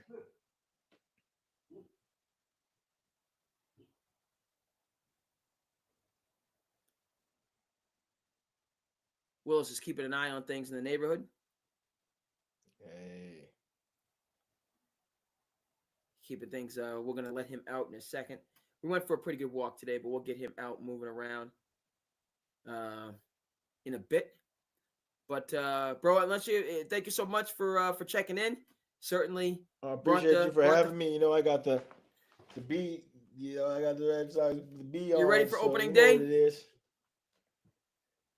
Ready for opening All day right, with the Red Sox? Yes, sir. They brought in Alex Bregman. Yeah, man. I'm about to play a couple games with the Red Sox to see what's going on. Yeah, man. Jump on.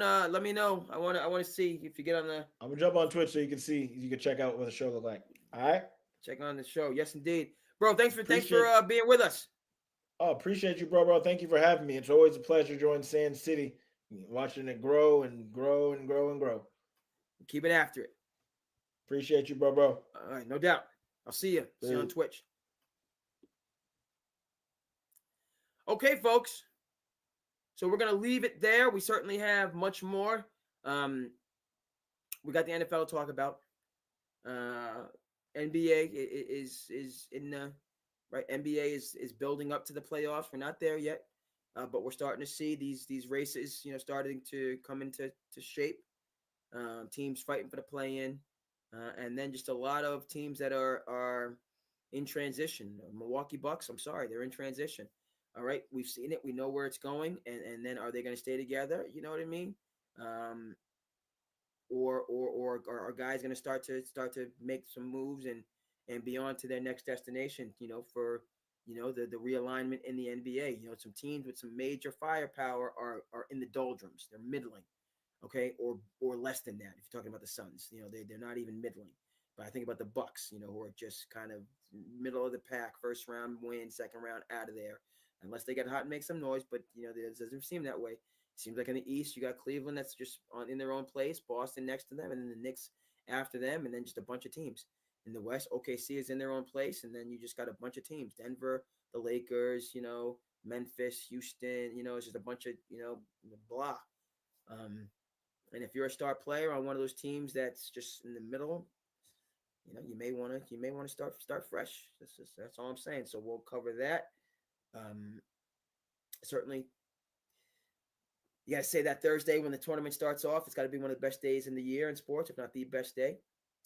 So we will do some bracketology and go from there. I hope everybody enjoyed the episode. I hope everybody's having a good. It's a Friday night, so a little bit late, but it's Friday, baby. So hey, we can move and groove and do what we do. I hope you're having a good evening and a good shifting of gears going into the weekend. I'm your host, Cape Cod Kid, artist formerly known as Andre King. Thank you for tuning in to Sand City Sports, and we will see you again the next time.